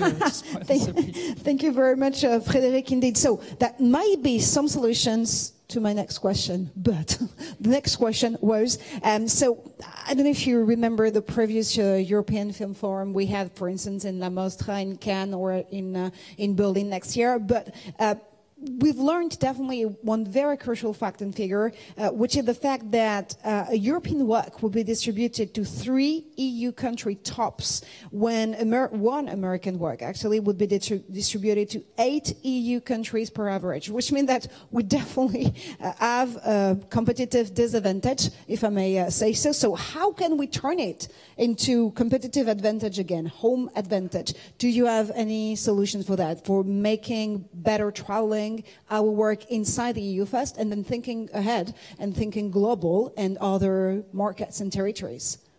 Claire, maybe? Gosh, that's a big one. Look, I was really excited to hear you talk about those lists, to be honest, because it says that storytelling is the top of everybody's list, right? That the topic is important. And we are in a time where we've got not just individuals, but governments trying to prize us apart as communities. And we're seeing the kind of uprising of citizens in cities, starting to take on that role of stewardship of values and the protection of the kind of little guy. And so the similarities between cities in Europe are starting to become more prevalent, and attitudes within cities, for example, Paris and London may be very similar in their attitudes politically or socially, whereas France and the UK potentially not. So the stories that we can tell now, that we allow ourselves to tell, are the most potent part of that mix. So in development and screenwriting, the universal themes need to be explored more and more often. And these are the themes that we find easy to talk about. This is dinner table conversation. So these are the themes that allow us to promote and market more than just the trailer or the narrative of the film. This is the way to stimulate change. I think a few of our speakers have already touched on that. I was listening to Paul Laverty, the screenwriter, on I, Daniel Blake a couple of days ago, and he was talking about how that film had really transcended what they expected in terms of social change with cities in Spain, for example. You saw the graffiti I, Daniel Blake that was written in cities. Because it was along that theme of fighting bureaucracy and really encouraging communities to kind of start talking about how the little guy can take on institutions and win. And he got lots of positive feedback, and then this was seen critically through festivals, how powerful this theme was and how it did take what was a film into the cultural realm. And these are the themes that marketeers like us find easy to stimulate in channels other than the more typical cinematic conversation channels.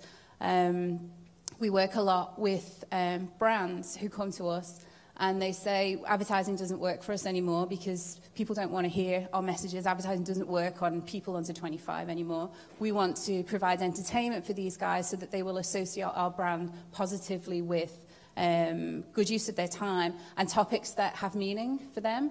And so lots of the projects that we develop are brands looking inward to the values of their business and then finding filmmakers that can help them explore those values as a topic. I forgot what the question was now. The question was more, don't worry though. The question was more about how can we make better our EU travels inside the EU and outside the EU. But sorry, there were definitely the theme being universal themes allow us to tell stories that are relevant to sections of the community and subsections of the community, back to the diversity conversation, and to do that outside the usual film channels. But definitely the last point you were tackling about trying to find maybe new ways to monetize and to finance works through brand content is definitely one way to see the question, and we'll deep dive into in a few seconds. But whoever wants to jump actually on any question is definitely able to do so. So do you have one solution for, again, making better traveling EU works inside and outside the EU? Isabelle, maybe? Well, potentially digital distribution helps you to go everywhere. So potentially with a digital distribution, you can reach EU, you can reach US, you can reach China, whatever. Now the question is, how do I reach my audience? How do I make people aware that I have some offer?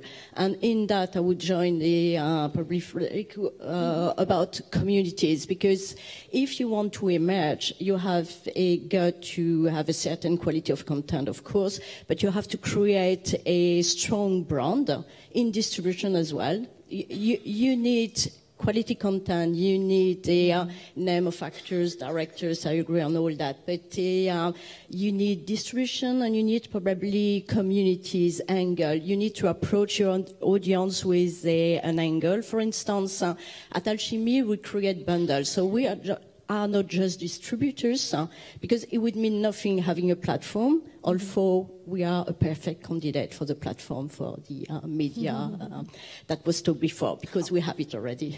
See, we find solution on the stage. But that said, we have a platform with a lot of content and we have distribution agreements. But that's not enough. And what we do is create bundles, editorialized bundles, and with a specific angle.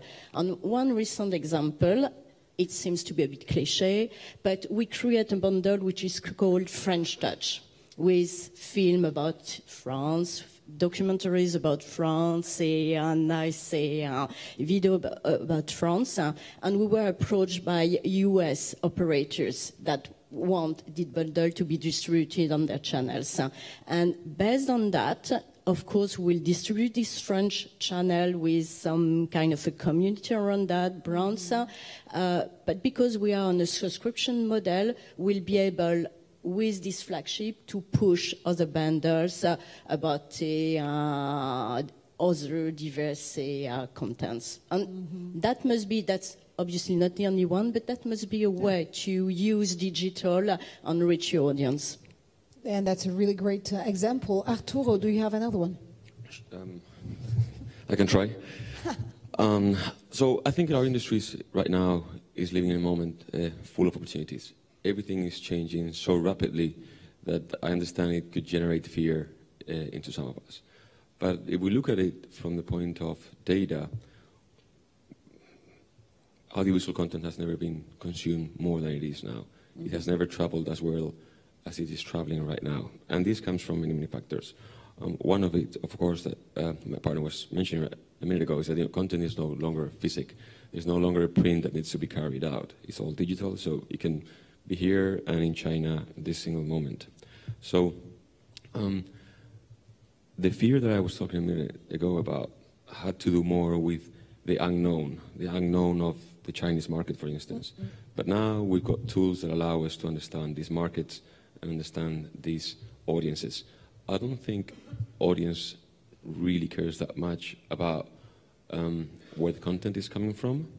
They just want to either be entertained or be culturally enhanced.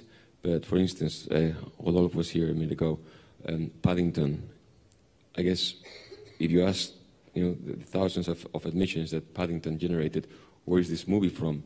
I'm sure many of them would have said it's English or it's UK. And it's actually French. So where it's coming from, I think it's not important. It's about to get the right content into the right audiences, and into the right consumers. And now we've got more information about each one of these consumers than we've ever had before.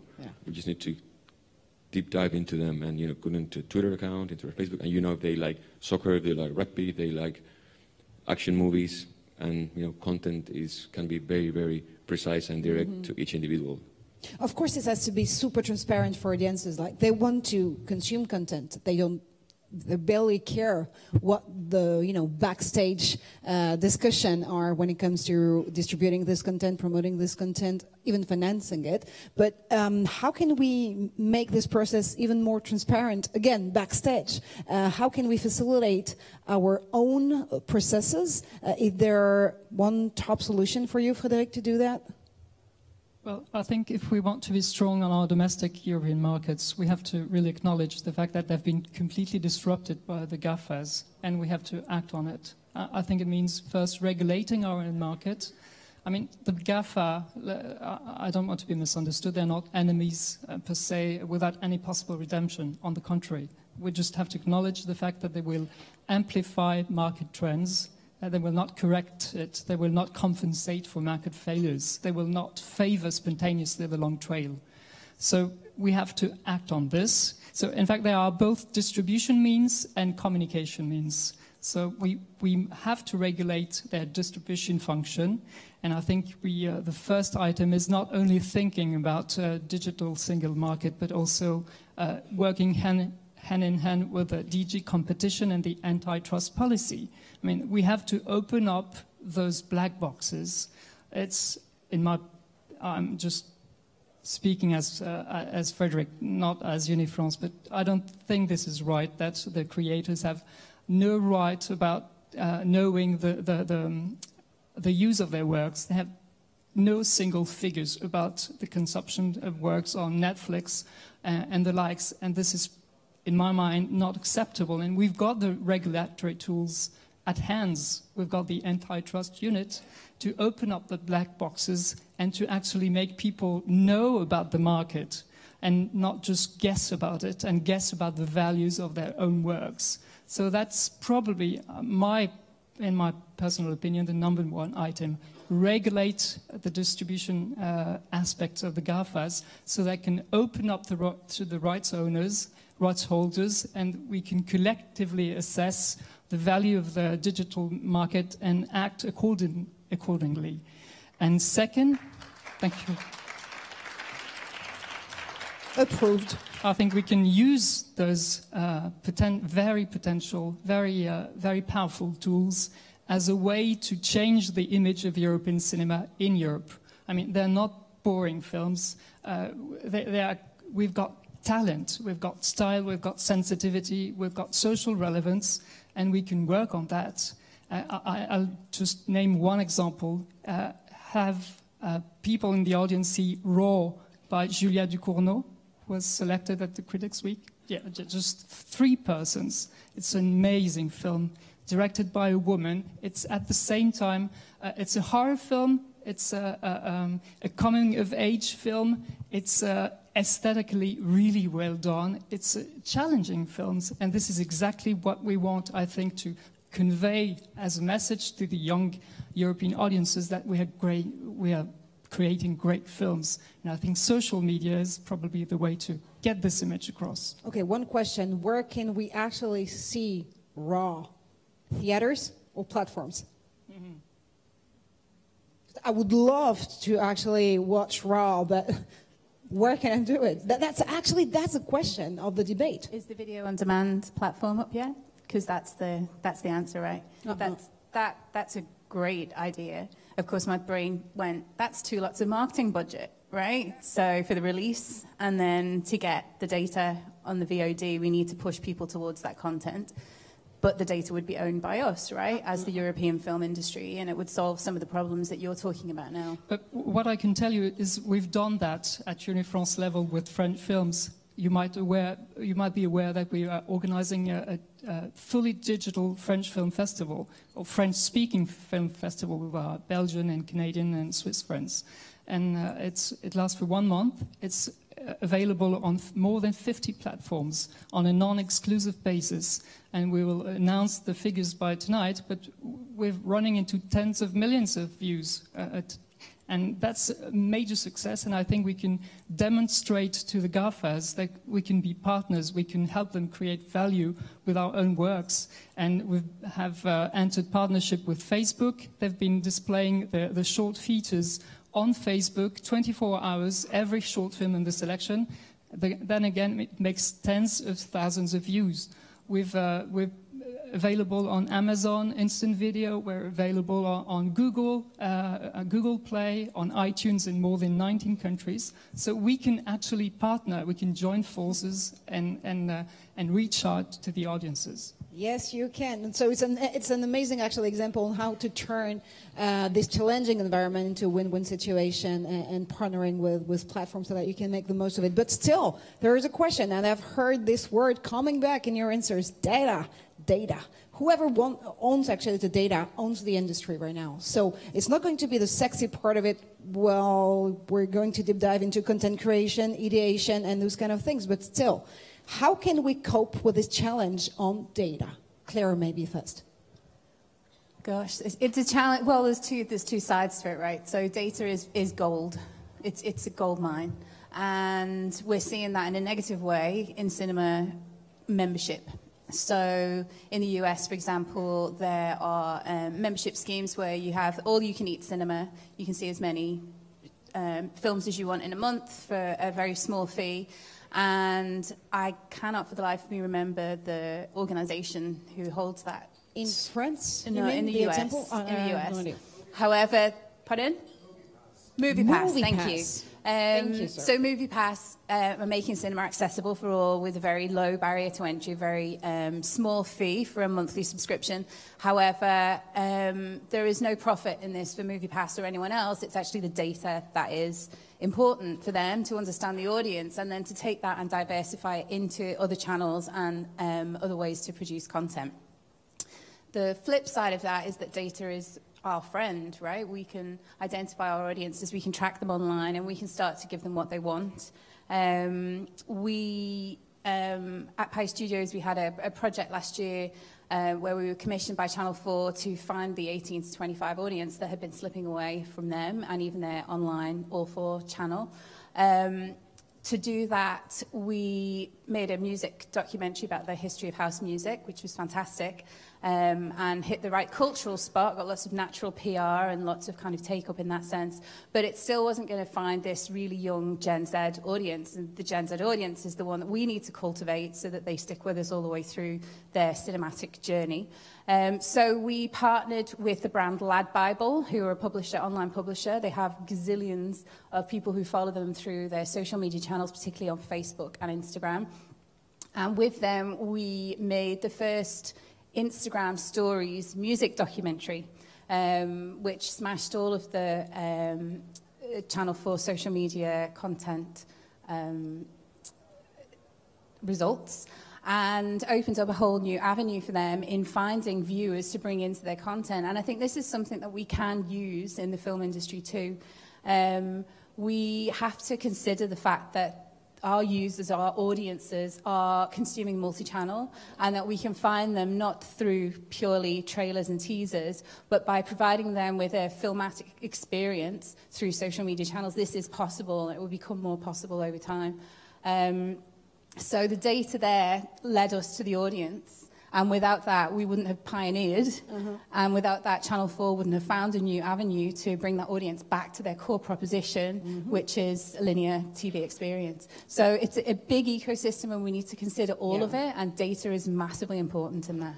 And definitely, I liked also kind of a 360-degree strategy where you can actually reach audiences wherever they are. We're discussing a little earlier, maybe yesterday, while actually preparing for this panel, the fact that the music industry, after years of struggle against disruptive technologies, actually has been able to acknowledge, like 3 years ago, that there's 360 consumer journey, which begins maybe now online with streaming music, then maybe with an act of payment for one tune on iTunes or any other platforms, and then it doesn't prevent audiences from buying tickets for festivals, for concerts. So there's definitely this from digital life to in real life kind of a consumer journey that we can also benefit from when it comes to the film industry. Don't you think, Arthur? Sure, there's always ways to learn from what others have been doing well, and also to avoid what they've done wrong. I guess data, which should help us a lot on that front. I don't think we're following the same path as the music industry did, but definitely there are similarities that we should copy. A few years ago, I was in Mumbai in a meeting with a very successful producer called Mahesh Bhatt. You guys don't follow him on Twitter, you definitely should. He's produced more than 400 films, I believe. He always says very interesting things. And he said, data is the basis to define reality. And that was kind of a bomb in my mind. I was like, all right, as simple as that. We've never produced as much data we're producing right now. Just by being here, all of you guys with your phones in your pockets, you're producing data. So it's not so much, I believe, how much data we can collect. It's about what engines would process that data to convert it into insights. And through that, we'll be a much more efficient industry. Because as I was saying before, we could copy what our neighbors are doing well, and also to avoid what they're doing wrong. So we can definitely inspire ourselves and promotion campaigns from other examples, and then just decide to adapt those forms of campaign to a more European market.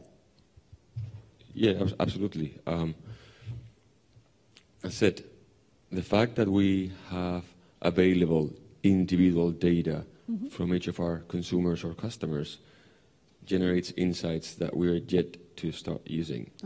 This is also, I don't know if this translates, a double-sided weapon.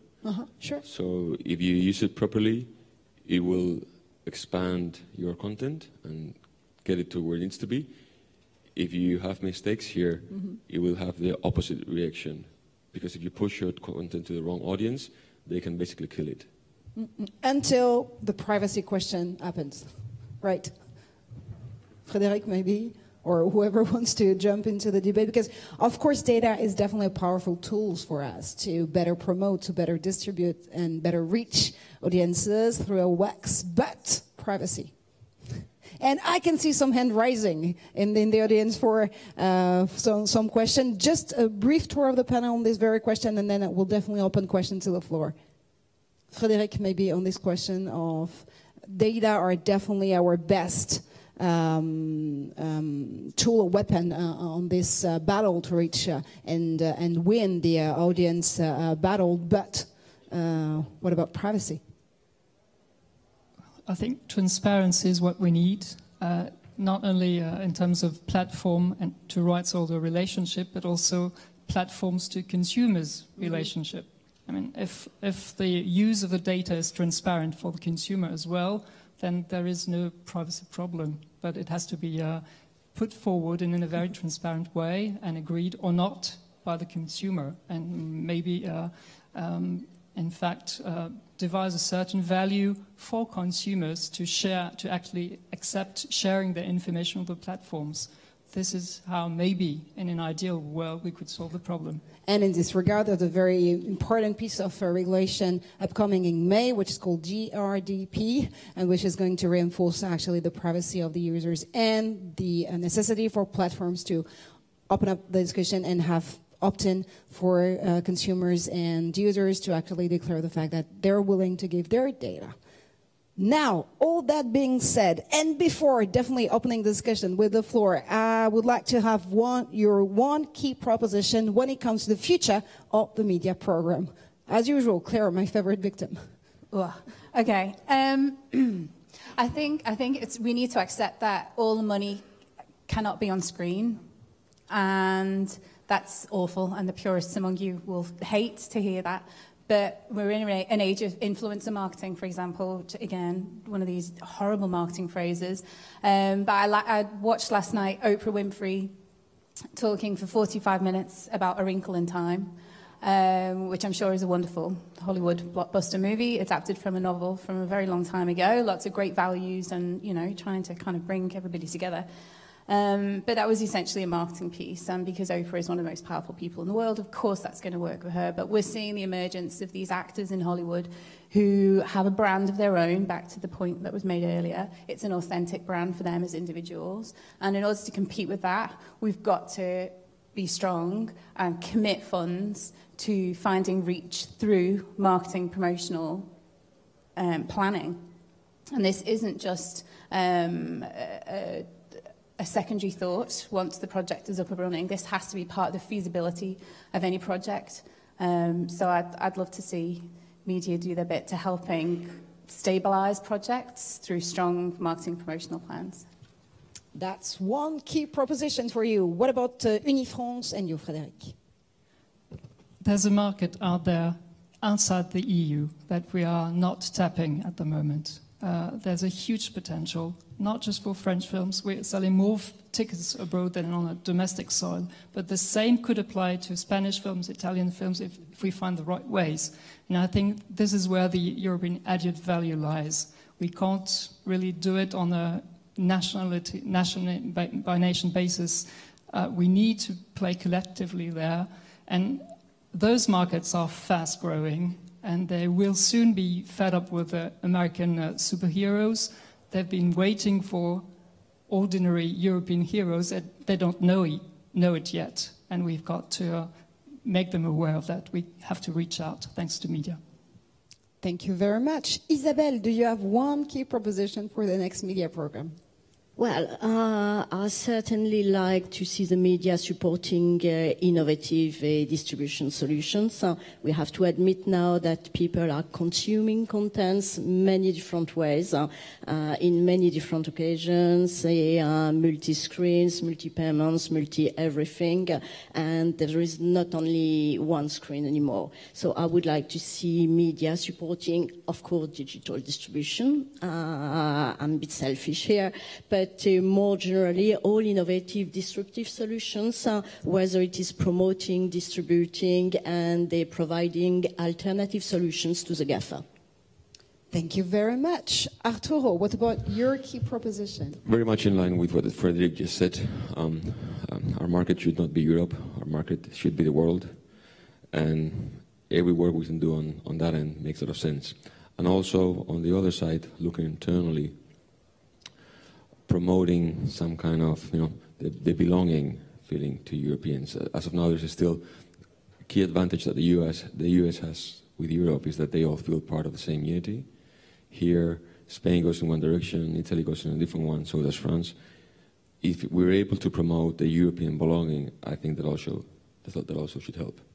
So let's think out of the box and think global, rather than just European.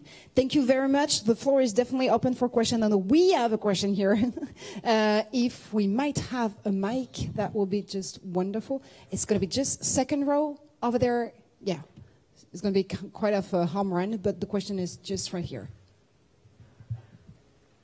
Thank you so much. I would like to say something to this. Data is the base of defining reality. I see it as a big question how to use this data, because we can use the data to adjust our content to what is somehow at the moment existing, but in the panel before we spoke about education, and that we have to work on that our future audience is understanding the classical art house stuff, but data somehow, because data is fresh and now and the tools are new, so the data is attached to the new film, to the speeds and to what's going on. So I would like to see that, or get your opinion to if we use the data in a different way, like finding out where the gaps are, bringing in kids' education, like they are learning to read and learning Goethe and Shakespeare, and we teach them to understand visual language of cinema from the very beginning, from an early stage, and then we could get away of the barrier of the subtitling. What Frederick was saying was the people love to see their film in their own language. When we manage to get the audience educated, even to read films beyond the audio, the language communication, that we educate them more in visual reading, then I watch films in languages I don't understand, but I enjoy them anyway when they are good. So I believe this could be a method to get in this way. Super interesting proposition, though. How can we use better data to fill in the education gap? I think we need to use the data to reframe the classics. So the data is useful to us in understanding what people need to hear or see on screen right now. And we can pull from the archives those, again, universally themed movies that will fulfill that need now. If we're going to build a program for young people in education, it should be contextualized for them rather than just here's the history of cinema and why it's important. It's here is you in your life. Here is a film that speaks to the same themes that have been going on for a long time, that can deliver hope and different perspectives and all the rest of it. But I think that's where the data can bring us to. Arturo, maybe to dive into this question? I'd say transparency is key. And in Europe, there is huge difference between the level of transparency. For instance, between France and Germany. In France, the box office of theaters, the box office, the number of admissions is being published in newspapers, while in Germany, nobody sees anything outside of their own theater. I don't know who would be harmed by this, but definitely transparency should help us. Thank you very much. Frédéric? No? After? Okay. We definitely have another question. It's like in the end of the room over there. That is definitely this rank, but just the young person raising his hand and his head at the same time. So. Thank you very much. You spoke about opening up the black boxes of the GAFA. What would you think is a realistic deal with the GAFA to open up the boxes, the black boxes, knowing that consumers' data is the backbone of their profits? I knew you would have an answer, Frédéric. Well, there's a very simple tool. It's called legislation. If the negotiation process leads to an imbalance because the market power of each party is so different, well, we can redress that. And I mean, there are antitrust tools readily available in the European Union to make sure that with a market dominance does not come an abuse of market position. And clearly entering into contracts as a rights holder when you have no single visibility on the consumption of your work, on its visibility, on its availability, on its effective consumption, in my very personal view, is probably close to what we call clause léonine in French law, which means you can't negotiate with a lion, so there has to be a process of discussion with a legal framework. Isabelle? Yeah, I would definitely agree with this position. We need a bit of regulation because the power balance with the GAFA is definitely not in our favor. That said, there might be another way after regulation, because again, I insist on regulation. At Alchemy, for instance, we have distribution agreement through Amazon, for instance, for content that they are not interested in directly because they feel they are not premium enough or what. And in this respect, we are able to negotiate a little bit of data because they want us to do the promotion of those contents, because they want us to do all the marketing. So in exchange, they accept to share a little bit of data. So probably this is some. Yeah, exactly the same. So we shouldn't make any difference between this exception because they are not interested in and a global relationship that we should have with them. So again, definitely with the regulation. Claire or Arturo on this question? No? You're passing? Okay. Do we have a last question for our panelists and guests? Yes, we do. We have one hand raising on my left. Who would be your right, though? It seems to me we have a paradox that you're talking about promoting European films outside Europe, and yet there is a crisis of audiences not going to see European films in many European countries. A Hungarian film hasn't played in Spain for a number of years, except for the one that wins Cannes. So I wonder whether it wouldn't be possible to link together the patrimoine of cinema when it knew no boundaries and take the silent films and use them in education and also as an encouragement to audiences to see films on the screen and not on telephones or on YouTube or on ne sais pas quoi. At a certain time when there was no dialogue, Danish cinema was box office in the world, for example. So there's a whole range of wonderful films which the data, some of them, the rights are available, some of them really embody what I think we're all here for, which is to promote emotion in motion. And that is what the cinema is. And the silent films may be the beginning of a new way, crossing borders and crossing languages and not needing to subtitle at all, to promote European cultural values through the cinema. I throw that on the table. Well, you don't have an hour, you have like 1 minute. But Frédéric, I'm sure you'll be willing to deep dive into this question. I'd say that one of the beauties of the digital era is that it makes really easier for European works to travel worldwide. So I don't think we have to first solve the domestic issue and then consider talking to the rest of the world. I think it goes hand in hand, and I think subtitling and dubbing is the new silent cinema of today. I mean, it's so readily available. I mean, it's not very complicated to do so. Of course, it involves money and time, but it's available. It's so easier than it used to be with the print system. So I don't think that reverting to the past is the right solution. I think it's using the right tools of modern technology to really lower the language barrier is probably what I would suggest to do.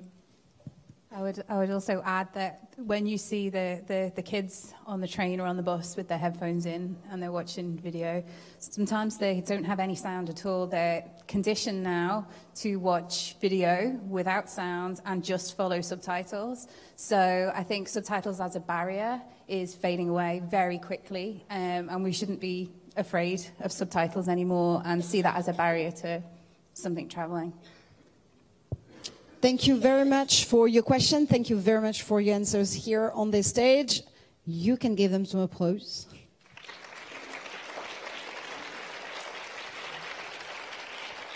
As we're about to go to conclusion for this very first session this morning of the future of media connecting European through films, and for conclusive remarks, it's my great honor to welcome on this stage Petra Kammerwert. She is the chair of Cultural Committee at the European Parliament.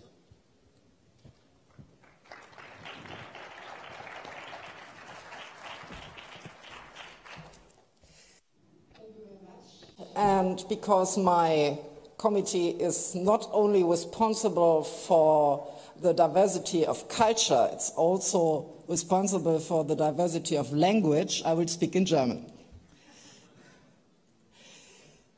Sehr geehrte Damen. Ladies and gentlemen, it is a privilege to be here today and to follow this very inspiring discussion that we've had over the past few hours this morning. It was about the media program, but it was also on the future of European film.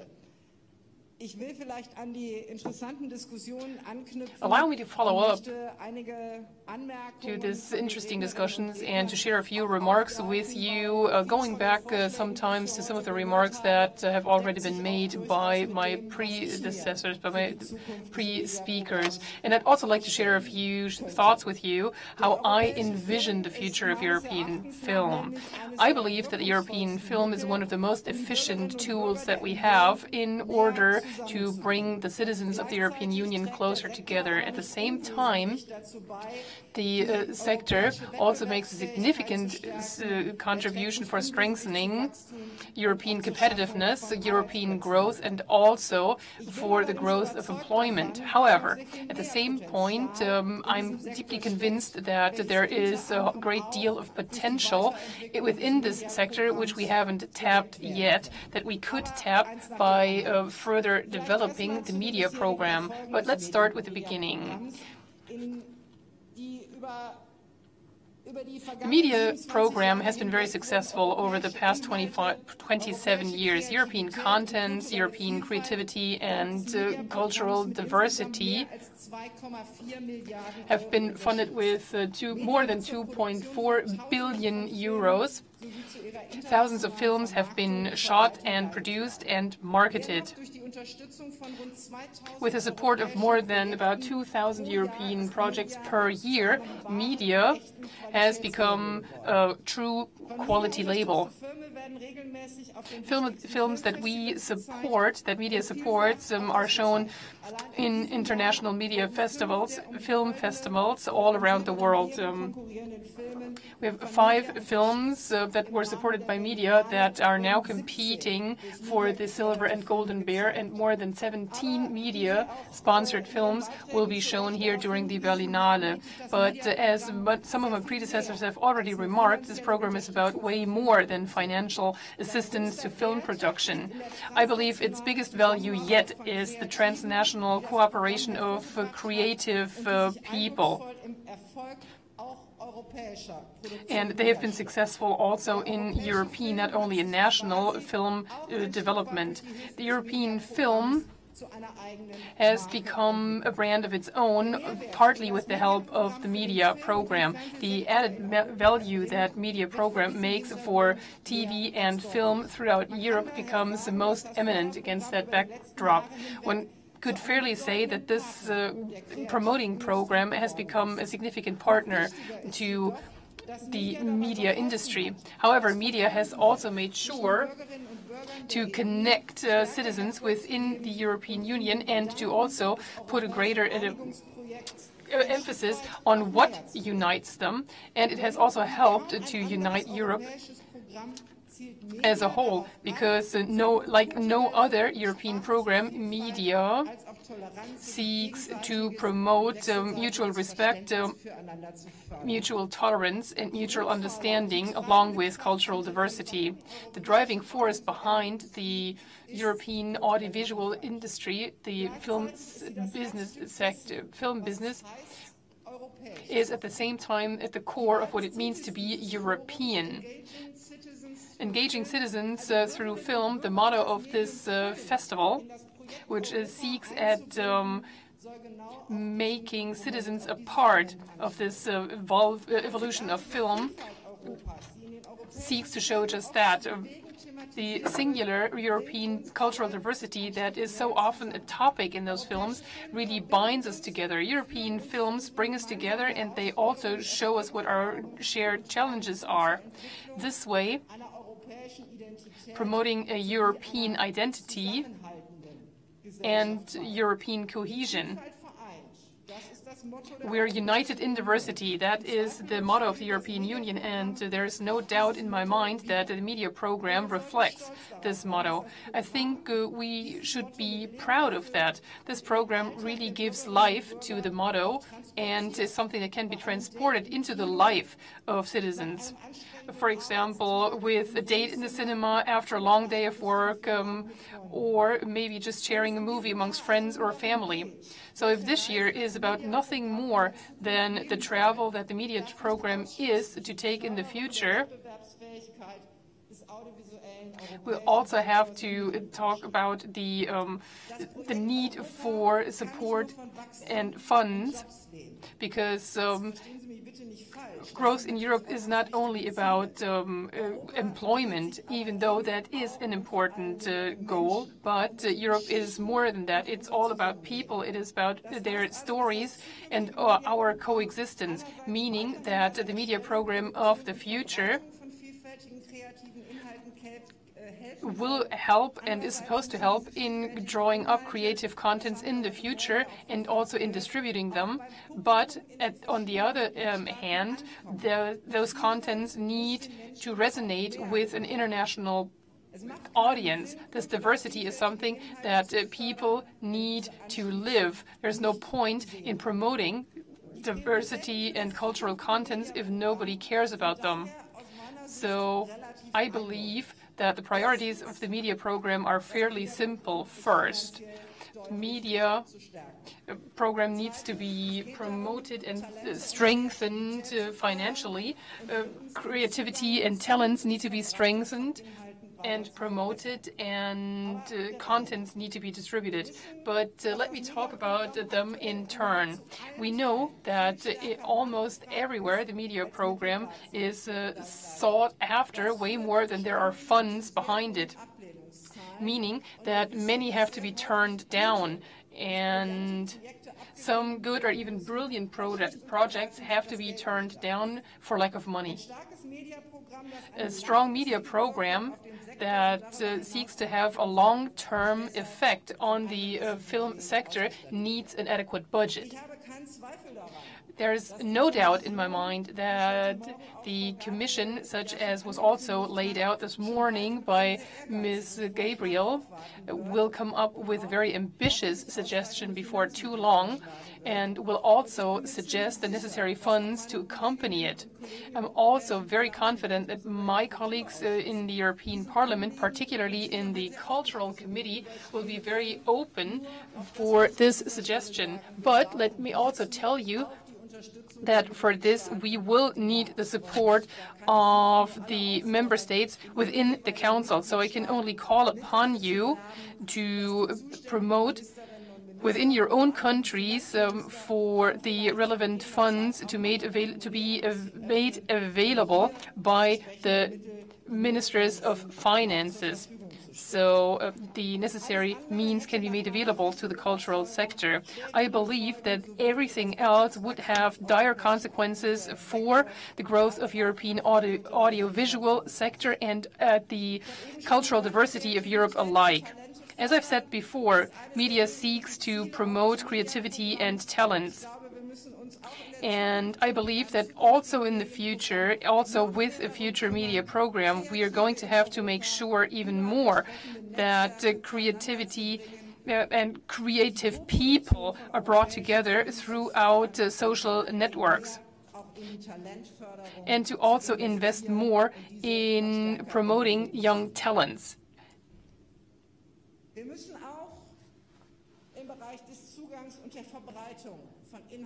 When it comes to making contents accessible and to distributing them, we have to achieve more than has been achieved so far by means of the program. European cinema is gaining more and more importance, has gaining more importance over the years. And that is also because it can be made available across borders. But this is also a responsibility for us. We have to give them a new audience. We have to show them new ways. And as we've seen in a graph before, European films tend to not be as cross-border as European productions. And they're also available on less online services. So this is something that we need to work on in the future. For example, research and development of innovative distributing channels ought to be strengthened for European works to be successful not only in Europe but even beyond, for example, in the United States, so they can tap their creative potential. And here's another point that has become clear this morning. We know that particularly with regard to American productions, there is a lot of money that goes towards marketing. American films tend to be promoted way better in Europe than European films in the United States because we do not have the money for that. This is due to the promotion structures in place in Europe. And this is also something where media could make a difference. Beyond the media program, I believe that there is a point that has been mentioned again and again this morning, which was that we need more investment into cultural education in Europe. I believe it's fair to say that we are also facing a cultural problem because schools tend to go to a theater or tend to go to cinemas only if they've got nothing better to do, or that's the rhetoric.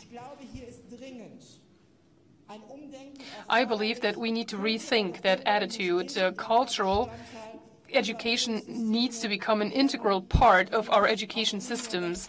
So I couldn't agree with you more. I believe that we also have to teach our children to read a movie or to really appreciate a theater piece the way one appreciates a good book. Maybe that is something that the media program ought to focus on more, maybe with a particular focus on the teen movie or movies for children. Maybe we've been dragging our feet in that regard, and I believe by investing more, we might help to raise our kids' interests in European films rather than the American mainstream product. So there is quite a few challenges that we are having to face, and many of the inspiration that I'm taking from this forum here on the future of the media program, I'm going to be thinking about, and I would like to call on you to please Let us know also, as members of the European Parliament, what do you expect from the media program? What are the changes, the concrete changes that ought to be made, or where should we change our implementation? It's true that we make the law, but you're the ones that have to work with the program, that want to make use of the program, that want an efficient program, and that hopefully help you to promote European cinema. So we're very much dependent on your experience, your ideas, and your input. And we always love to include those in our future discussions. I realize that I'm between you and your lunch. So thank you very much for your interest and for your attention. And thank you for giving me an opportunity to speak here. Thank you for the insight that I'm taking away from here. And I hope that we, the Commission, the Council, but also you, we can draw up an even better media program for the future. Thank you very much. Mrs. Kammerevert, and so you see that there is like a European institution Trinity that is just here for you if you have any question or reaction or way to contribute to the next media program. Lunch is served for now and networking too, and we'll be back at 2:30 sharp for the following of this day at the European Film Forum, and we'll discuss innovation this afternoon.